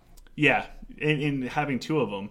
Because for you as Sylph, it's huge. I think it's very good. Because you can put the mage set on, so you're guaranteed the 5 seconds, and then you can put the Drake set on for the +1 all skills, and they also get those stuns when they attack. Not that that's like a huge thing, but I mean, if you're going to get a little extra bonus, might as well. So I'm trying it. Sometimes it works, sometimes it doesn't. So if I halfway do it, like if I throw a 1 Cleo's hole and it does not chain into any more CC, then the whole thing's kind of negated. So if I start that combo and the clone Cleo or whatever gets murked before I can put out the second one for the follow up, I feel like it's less impactful. But if you can chain whole Ring of Ragnar, it seems like it just shuts everything down, and then I just rely on Denji and the dragon. Yeah, I think it's solid, especially as Sylph against human, even dwarf. Having 2 Cleos, especially if they trigger their black hole sun or whatever it is that blacks out the screen. If they trigger a few seconds from each other, you have a long window of damage reduction that the human troops have that doesn't affect you, which is also a big benefit. Because it definitely works for both Cleos, because it's not an active or a mastery, it's a triggered ability off of her basic attack, so you will get both. Yeah. Should be interesting. So we're going to try a 7.1 Sylph player if they accept. So they accepted. Now, if this is power side versus power side, it should be an interesting fight. If it's Sol side versus Sol side, prepare for 2 minutes of boringness. Where trees just don't die. I went up against an official, and it was just like everything stood there attacking and no health dropped. It is pretty interesting. So we'll try the same thing. I want to get Shroomlords to work. I don't think Shroomlords are going to be there for damage. I think they're just going to help on the support side or the stall side. I'm sorry.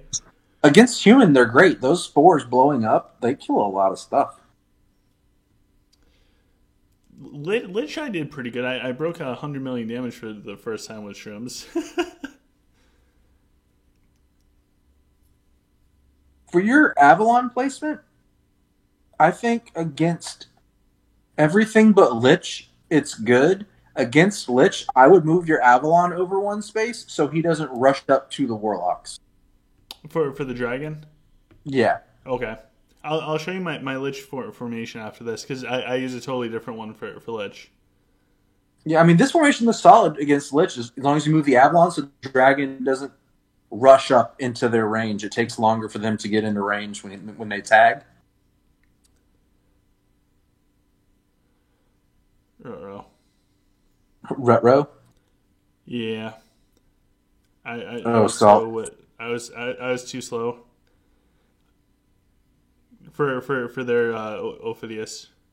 I think you might be okay.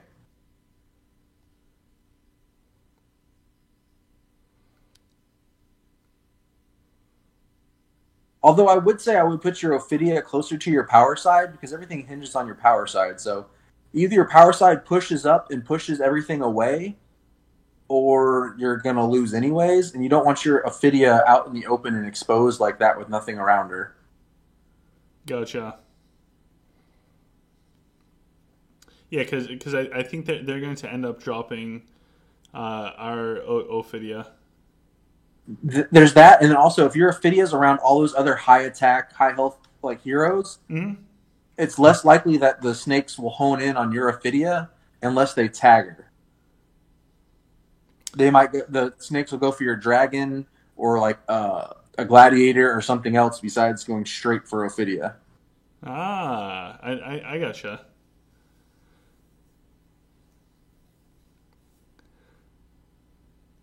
So my problem with this whole thing now is they have Ophidia, I have no Ophidia, so they can actually, I might not be able to just tank this out. No, they're gonna win. Ophidia is like the deciding factor for Sylph. Like if they have an Ophidia and you don't, if you can't kill theirs, it's GG. I'm gonna try and bring my Rufio over super slowly. I mean, Rufio might be able to get it done, maybe. Is your Rufio alive?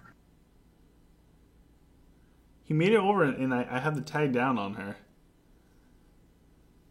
But does he see the tag? Because he wasn't in range. True. Okay. It doesn't matter. He's down. No. So now all I have to rely on is. Oh my god. This is not turning out well. Yeah, I would put your Ophidia next to your power side. Okay. Or inside of your power formation. Because either you break through with power side or you don't. That is the deciding factor. And that way if they want to try to like drop snakes, there's a bunch of other targets for it to hit or hone in on besides your Ophidia unless they specifically tag her. Gotcha. And for you, as Sylph, I think blessing Ophidia with Floris is probably better than blessing Nora. If you're going against Sylph, I would bless her. Okay. Against the cluster races, you bless Nora. Against Sylph, you should bless Ophidia. Because winning the Ophidia trade war it's going to be the deciding factor against the mirror match. So I'll try this guy again and I'll make those adjustments.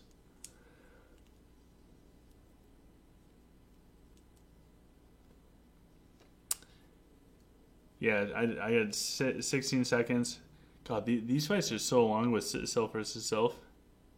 Yeah, that's why I don't want Sylph to become like the dominant meta, because you know how many timeouts there are going to be in tower? It's so many. So many. It's going to be annoying. All right, so they got me with the last 7.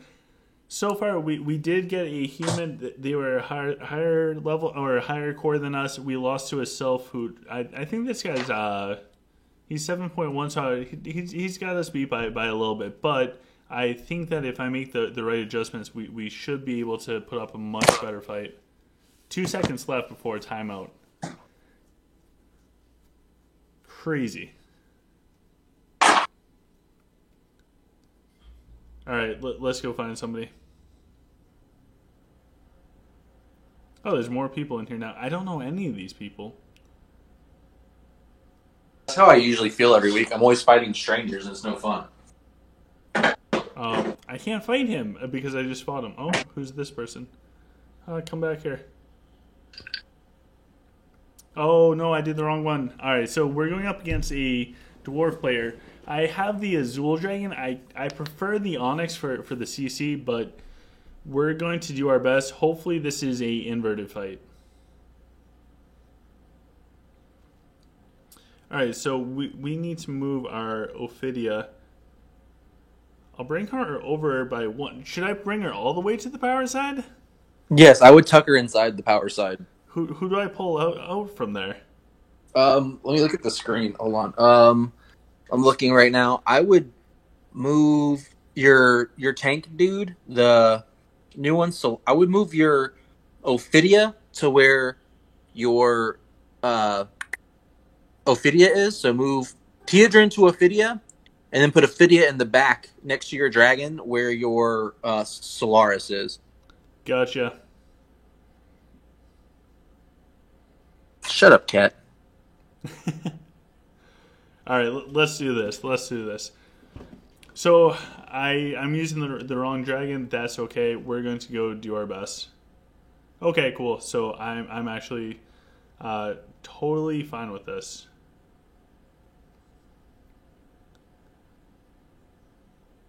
All right, so as long as we can do a little bit of burst through everything, we'll be okay.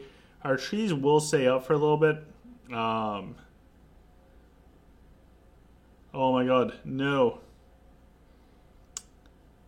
Both Cleos unable to use.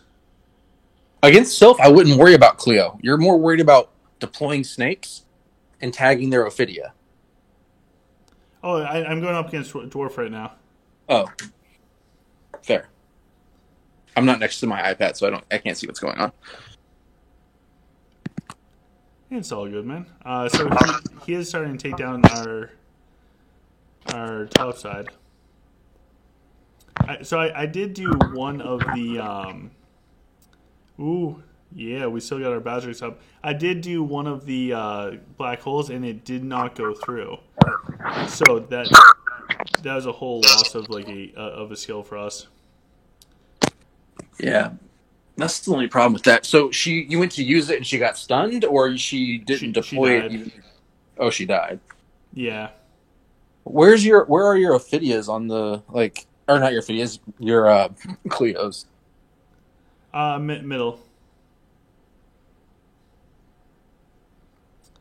My cats like to be really mouthy at night for some reason.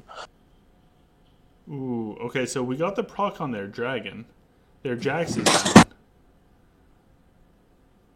Our Ophidia is still kind of up there. Dragon's dropping down. I think we might have this because our dragon's still up. So yeah, we dropped their dragon. Cosmic Storm is so strong for the prolonged fights. Well, yeah, because it's based off the percentage of your dragon's health. So if your dragon's got a lot of health, when it goes off, it deals a lot of damage. Yeah. All right, cool. So this guy was around our power as far as a dwarf player. I think he was 6,400. We're 6,400. So good fight to this guy. Oh my god, there's a fire kitty here. Fire kitty. All right, let's go heal up real quick and see what we can do for next fight. All right, so we have loading. This guy's a little bit less core than us. Core is just a number because a couple sniper headshots can change everything. We'll try the Azul Dragon as well. If they decide to go for it. Dude, I wish I was in your guys' minds. That's like all my favorite people in one place. Dude, that's the first time I've had people in my mind that I know in like over a month. That's pretty cool. It's so much better when you know somebody there. Yeah, because I just want to have fun. Yeah. I don't care about winning the Mines event. Like, it's not worth it. I just want to have some fun because I think, yeah, tomorrow I'm not going to be able to do the live stream. My weekend's going to be all over the place. So I want to get in a little bit of PvP practice because I'm still new to Sylph. I switched back Monday or Tuesday before one of the mines earlier this week. So it must have been Monday I switched back to Sylph. And then coming up with the formations, looking at other people's formations, it gets pretty interesting. Wow, this guy's got a bunch of stuff.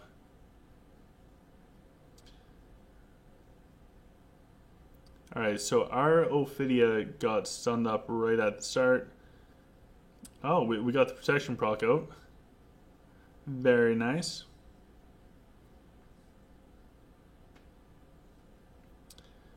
Yeah, their dragon's down.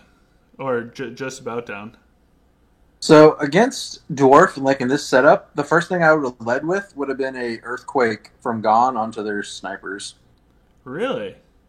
Yeah, because you don't want them going ape shit on your...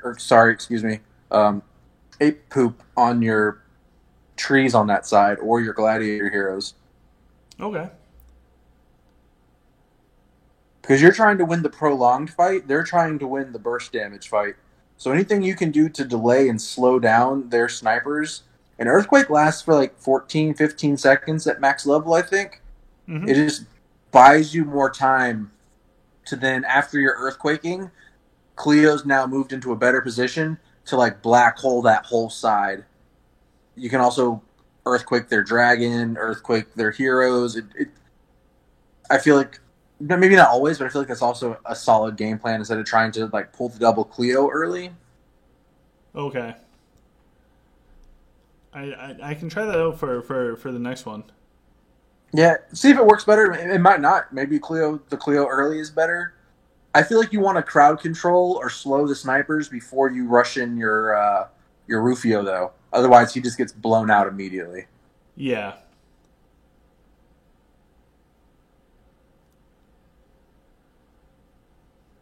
Well, if our dragon can just blow up these giant packs of snipers... Nope, he's down.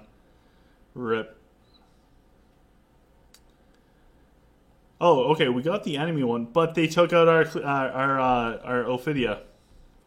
No, not the Ophidia. All right, I would have tagged their dragon here.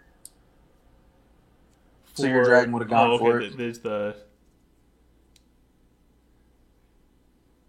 So I get nervous because the without like those super strong range troops, it can be it can be so nerve-wracking to like tag the Azul dragon because if it doesn't die and all I have is some heroes going up against it. But your Ophidia, you just drop a snake next to it and keep dropping snakes with the tag, and they'll keep stacking that poison damage from the Codex on the dragon. True.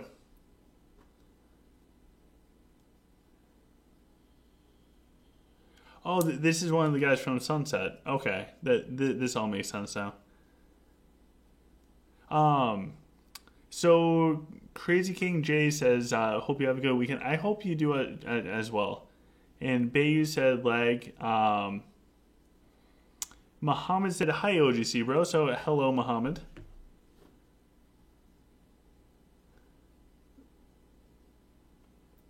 All right, let's try a 7 mil dwarf player. This is Dawn from Dawn.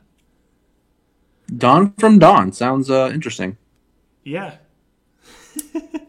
we'll Every time I hear the name Dawn, I think of the dish soap. We'll see how this one goes. Oh, so Muhammad said I never can't see the live stream. I always watch the videos. Oh, is the chat thing not popping up? I wonder how. I see. Oh, the feed. I don't see the feed. Oh, okay. It's going now. For some reason that bugged out. So the feed it just went and it went hard. Is Katie still lurking? Katie is always lurking. Oh yeah, that feed went really hard. All right, so we wanted magic. So I mean, this guy's stronger than us. It doesn't matter. We're still gonna go and do our best going up against them.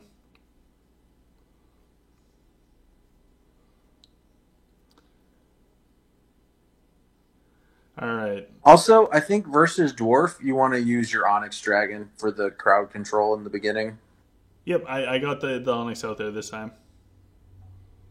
Ooh, inverted. All right, this might be a little difficult. Can you reach their snipers with your... Rufio, no. No, I was talking about with Gon or Cleo to slow them down so they don't blow through your trees. Cleo, yes. Yeah, I would just try to slow them down on that side and hope you can break through with your heroes. Gonna do my best. Our Jack's trend way too far forwards. Do you have tier 4 rage unlocked? I'd put the range buff on him. I don't, unfortunately. Oh, so they have the bat splits up as well. So we jumped in with our Rufio.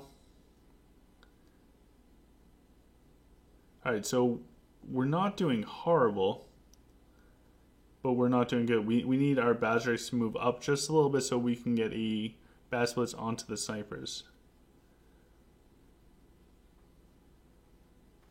But he is. I think there's a lot of opportunity for you to win when you line up against their stall side. Like, mechs just have so much health. I think for you, I think it would be worth putting the Halberd on your heroes that deal the 30% extra damage to mech units. Okay. Because going up against Dwarf is your hardest matchup. Especially with the stall side as opposed to hero versus hero. Yeah, I think putting like the Halberd on Bazric, Jax, your Nora, basically everyone you can put one on, I would put them on there. Otherwise, you're going to run into the same problems where the mechs just completely wall you. Okay. I can make those changes. I think for you, still, that's your hardest matchup is Dwarf. And if you line up on their stall side, you need that extra 30% damage on all your heroes so you can actually break through in a reasonable amount of time while you're trying to stall their snipers. Otherwise, I don't know. Also, I think against Dwarf, you could take out that set of deer on your stall side, move the trees up, and then put some shrooms over there so those shrooms that the spores they put out, distract the snipers because they have to snipe those things also because they will lock onto those spores over your main units because they get closer and closer. Good point. So we're going back up against that Sylph guy who... Wait, what? Oh... He attacked me. I thought I attacked him. Oh my god, where is he? I'll try him again. This is like the sunset one. So many people from one house here. All right, where's that Sylph guy? I thought we were attacking him. Oh, that guy ran. All right, so. Let's go see if we can find it. Because if I switch the Ophidia, I have a feeling I'm going to tag their Ophidia. Yeah, that way it forces... Because if you have your Ophidia on your power side next to all those other strong units, the auto lock of the snakes is more likely to pick one of them over Ophidia unless they tag, which means it forces them to use tag on Ophidia, which means you can do the same, so then it becomes like an Ophidia war. That's why having her blessed with Florus against Sylph is good, which means they have to kill her like 3 times realistically, because she gets that free revive from when she dies the first time from her ability. Yeah. So if they don't have their Ophidia blessed by Florus and you do, you win the Ophidia battle. Interesting. All right, so we got to find that guy and then try it out. From the small period of time that I played as Sylph. Right, who's this other guy running around?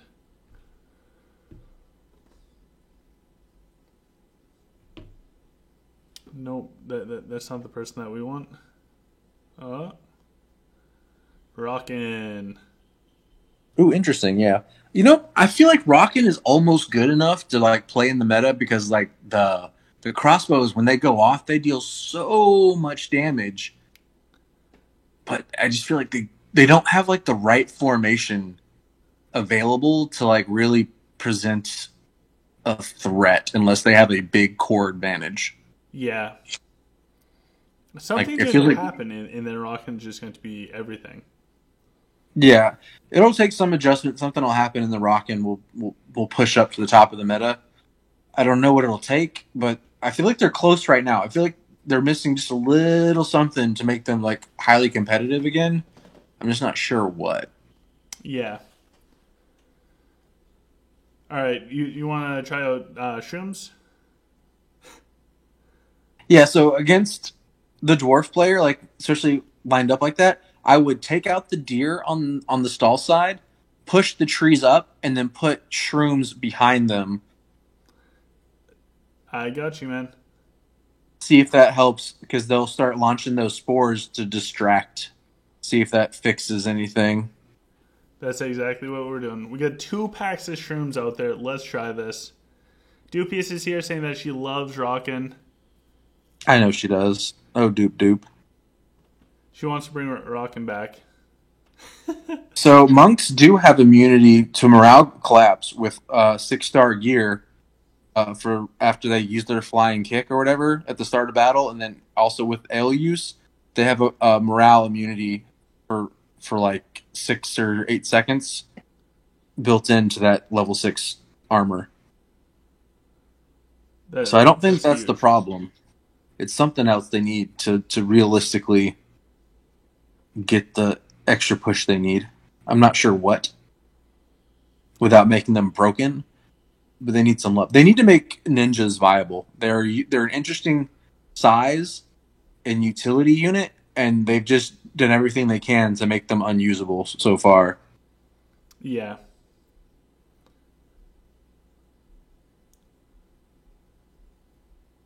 Ooh.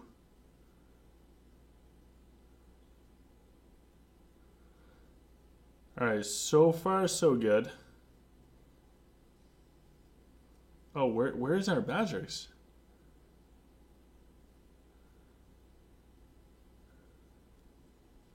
Dude, our Badgers is way too low. I gotta reposition him after this.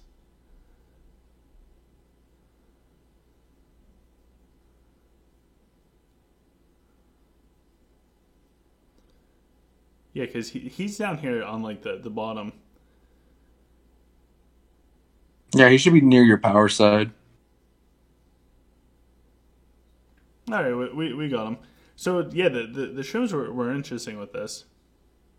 Yeah, it distracts the snipers and it makes them waste valuable ammo on the spores, especially if they're next to an Avalon. So they're rapid firing, eating up their ammo, shooting basically free units from the spores. And I don't even know if they. Okay, so what they did more than Nora. I think my Nora just got gimped at the beginning. So 56 million from one pack. Our Badgerix did more, but I mean that's Badgerix. Interesting stuff. All right, so our Mines is over. We did horrible. We just went for a PvP. We lost to Loading once. We beat Loading once. They're lower core than us. Otherwise, we beat a couple people that were higher than us or at our core, and we lost to the Sylph player that was 7.1. We got outplayed with that as far as the Ophidius battle. So all in all, I'm pretty happy with it. So we have some replays. So this replay right here is actually going to be a gift code. So go enter this gift code. Only one gift code per person. So go and get this. First person that gets it gets the gift code. It's going to be 300 Lunari. You can get potions. You can get other stuff. I'm not 100% sure what else is there because I don't get redeem codes like this. I only get them to share with you guys. So I hope that you get it. If you get it, please let us know in the chat. We'll be super happy for you. How amazing does that 5 above my head look? Looks more like a... I don't know. It doesn't look like a 5, but it looks pretty cool. I'm an artist. If you are interested in custom artwork, let me know. Dude, so OGC Girl is on this new thing. She wants to get raccoon paintings. Finger paintings? Yes. She wants raccoon finger paintings. What kind of like bougie crackhead level stuff is that? It's good stuff. It's good That stuff. sounds like So- something a homeless person would be talking about while they're tripping on acid. Oh my god, that's exactly. Did you hear that, OGC Girl? Turn on the stream because of the delay. You'll love it. So this is Crazy King J going up against Taint. We kind of saw both of these players stuff earlier on, and I mean, Taint's clearly getting wiped right now. He has no chance of coming back. Crazy King J is overwhelming him in all areas. So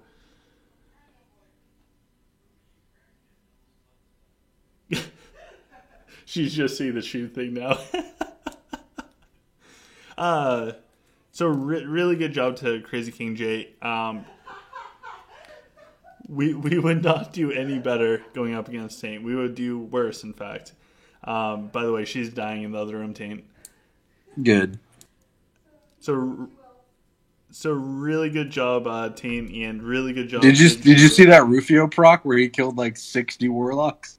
Yeah, it's just your attack on him is way too high for that Leo's Pride. Oh, the strange one got the code. Congratulations, the strange one. I'm happy you got it. Okay, so this is Dread going up against Taint. Did you flawless Dread as well? Jeez, man. Actually, I want to see the damages. Wow, your Sazeo is like really consistent at like that 70 million point. Yeah, that tier 8 rage on him is strong. Yeah, it looks it.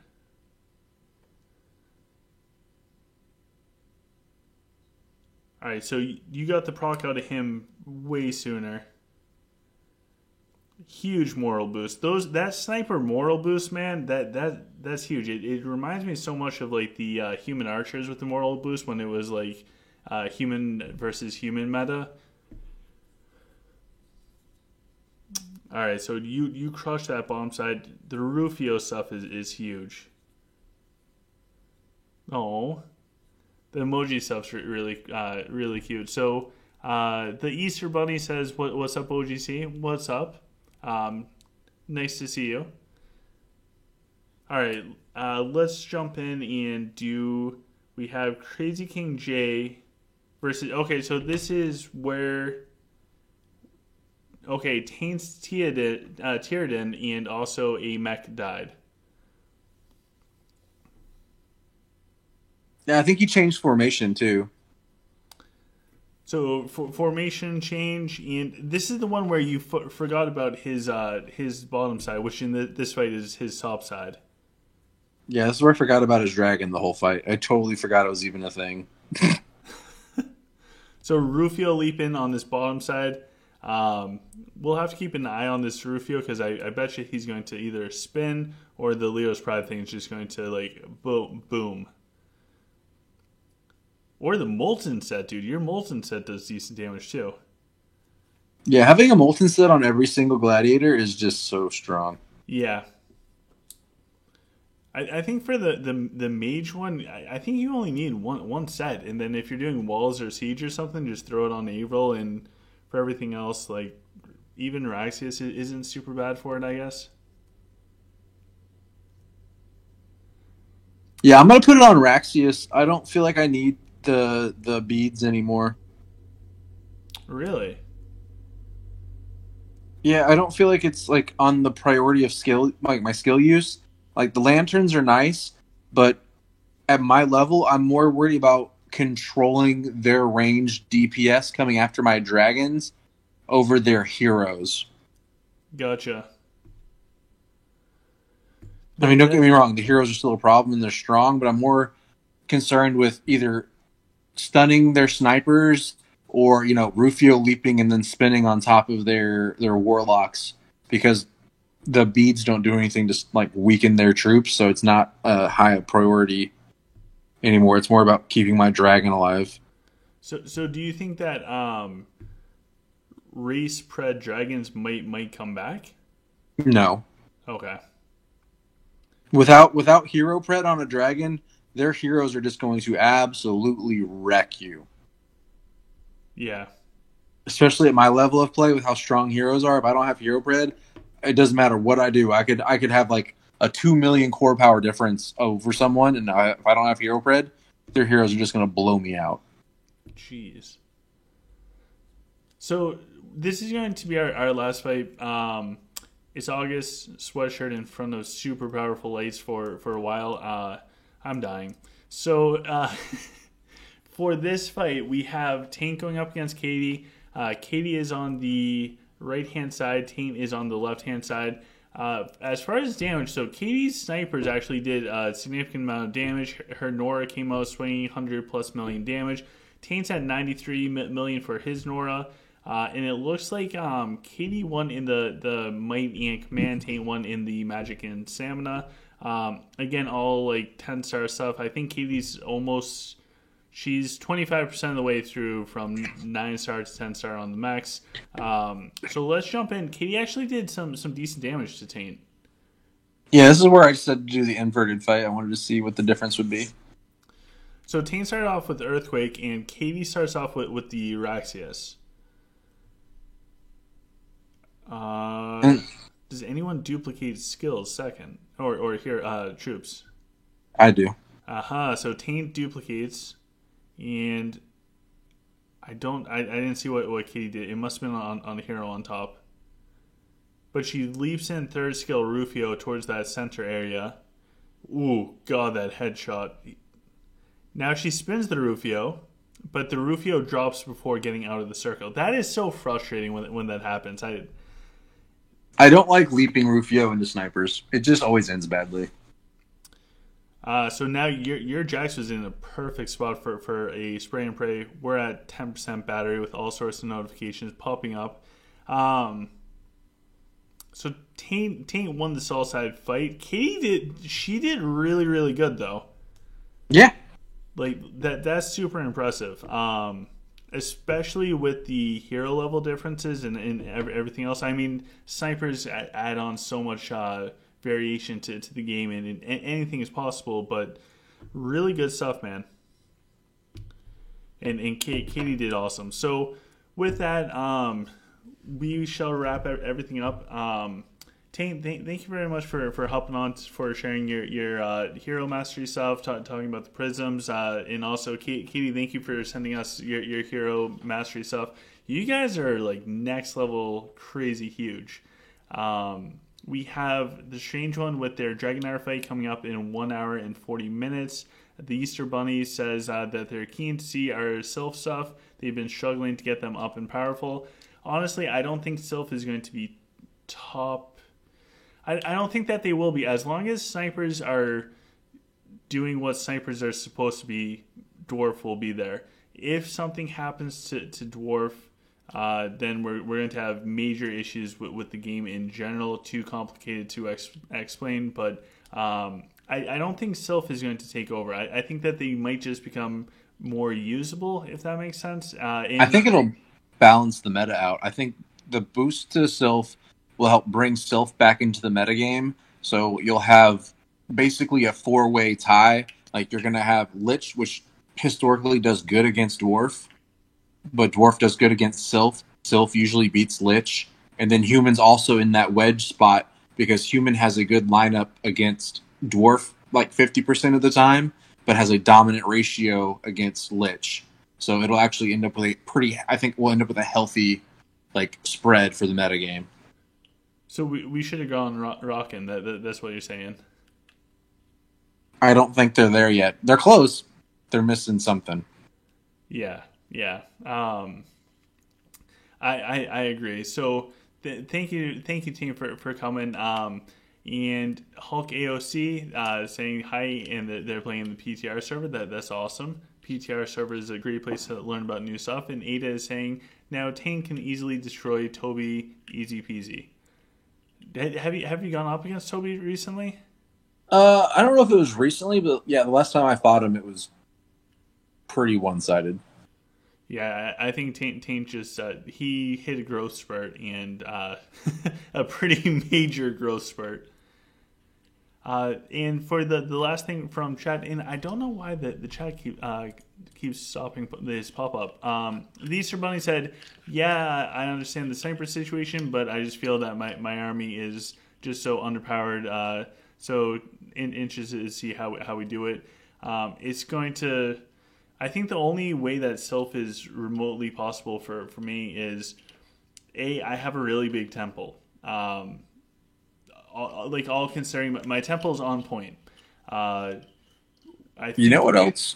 Yeah, that helps. We definitely spent some for the troop equipments, and we're able to balance out the troop equipments. I don't have 10-star, 9-star, or 8-star, although I'm getting pretty close for 8-star trees. I'm more than halfway there now, so that's going to be huge because I think the Sylph will require at least 3 troop types, and if you try and incorporate shrooms, all of a sudden that's 4. So I think they're different in that way, but if you are not towards the end game, I still would highly recommend any other race besides Sylph. I think that you would need to be either ahead of the curve, and you're still going to be putting yourself at a disadvantage with Sylph if you are a lower castle level player. But you have to be towards that top end or towards the late portion of the game, and either high troop equipment or a decent temple or like a well balanced. There has to be something to boost up your trees, because if your trees can't hold at all, then I don't think Sylph is appropriate for your account. Sylph is definitely a whale end game race. It is not for low core power people still trying to reach max castle level. Sylph is not good for them. You need solid hero research, and also for you OGC as Sylph, I know for you, I think what would help you is actually, instead of running prism combos, besides Nora and maybe 1 or 2 others, all of your other prisms should actually be on hero attack. Really? Okay. All shards boosting your heroes, because your troops aren't there to deal damage. Your troops are there to stall. Your heroes are where your damage is coming from. So I would put 5 of your prisms, because I think we have 8 now, so you can have 3 or 4 with actual combos, and the other one should have all hero attack shards. Interesting. That way your heroes are just pumping out damage. I can try that out for sure. I'll try that out in the tower tomorrow. Yeah, because your heroes it's what's winning you the game, so to speak. That's what's been doing your damage. Especially if you line up against Dwarf on that stall side, having that huge boost in attack power and the Halberd for the 30% extra damage to mechs should make it so you break through. Gotcha. I don't know when my battery for my phone's going to die. I got the 10% notification not too long ago, so we are going to get going. Because I could spend the whole night. Oh, last thing, Tane. Sorry. Should I do the plus attack for the heroes, or should I put prisms on my main damage dealing heroes that benefit that hero's damage? So yeah, that sounds good. You could do obviously you want Turn the Tide. Yep. Is one that is a given. Turn the Tide, Dragon Nora's Armor. Lightning Storm, and after those 2, and then you have the 2 for your dragon, the Dragon Mage set, and then the Dragon Health Recovery one. Those are the 4 main ones I think everyone should run, and then the other 4 prisms are kind of dictated by your race, core, and playstyle. For you, the other 4 prisms, I think you should try running all hero attack shards and see what that does for you, because I feel like it's going to add a significant amount of damage to all of your heroes, including your Nora and your Bazaric and all that other stuff, to give you the ability to break through Dwarf, because that's your biggest challenge, is breaking through mechs. Gotcha. I will try that out. Thank you, man. I appreciate it. I'll try that tomorrow during Duel Tower. So, thank you guys for tuning in. I hope you guys enjoyed. Thank you, team, for joining us. If you guys have not subscribed, please consider subscribing to the channel. We do all sorts of random stuff, but for the most part, we try and make the live streams can kind of go all over the place, but we try and make videos to help out beginner players, intermediate players, whatever it looks like. Copy patch notes and kind of put them out there with our thoughts. We will have a live stream on Monday. So coming up, we will not have a live stream tomorrow. There won't be a video or anything for tomorrow. Unfortunately, I'm doing stuff in real life and loving it. So I guess it's not unfortunate. It's fortunate. It's fortunate for me. For Sunday, there will be a video. Monday, no video, but we will have the live stream during maintenance time. So hopefully we'll have Taint on. I'm going to see if we can get Chip on. Maybe even reach out, see if Crazy King J will stop by, and we can kind of pick their brains about the new changes. And there's a YouTube channel I want to share with you guys. So we'll do that on Monday. I don't want to give anything away. It's actually really cool. So we will check that all out together. So with that, guys, I hope you guys have a fantastic night, and I look forward to seeing you guys again soon. Take care.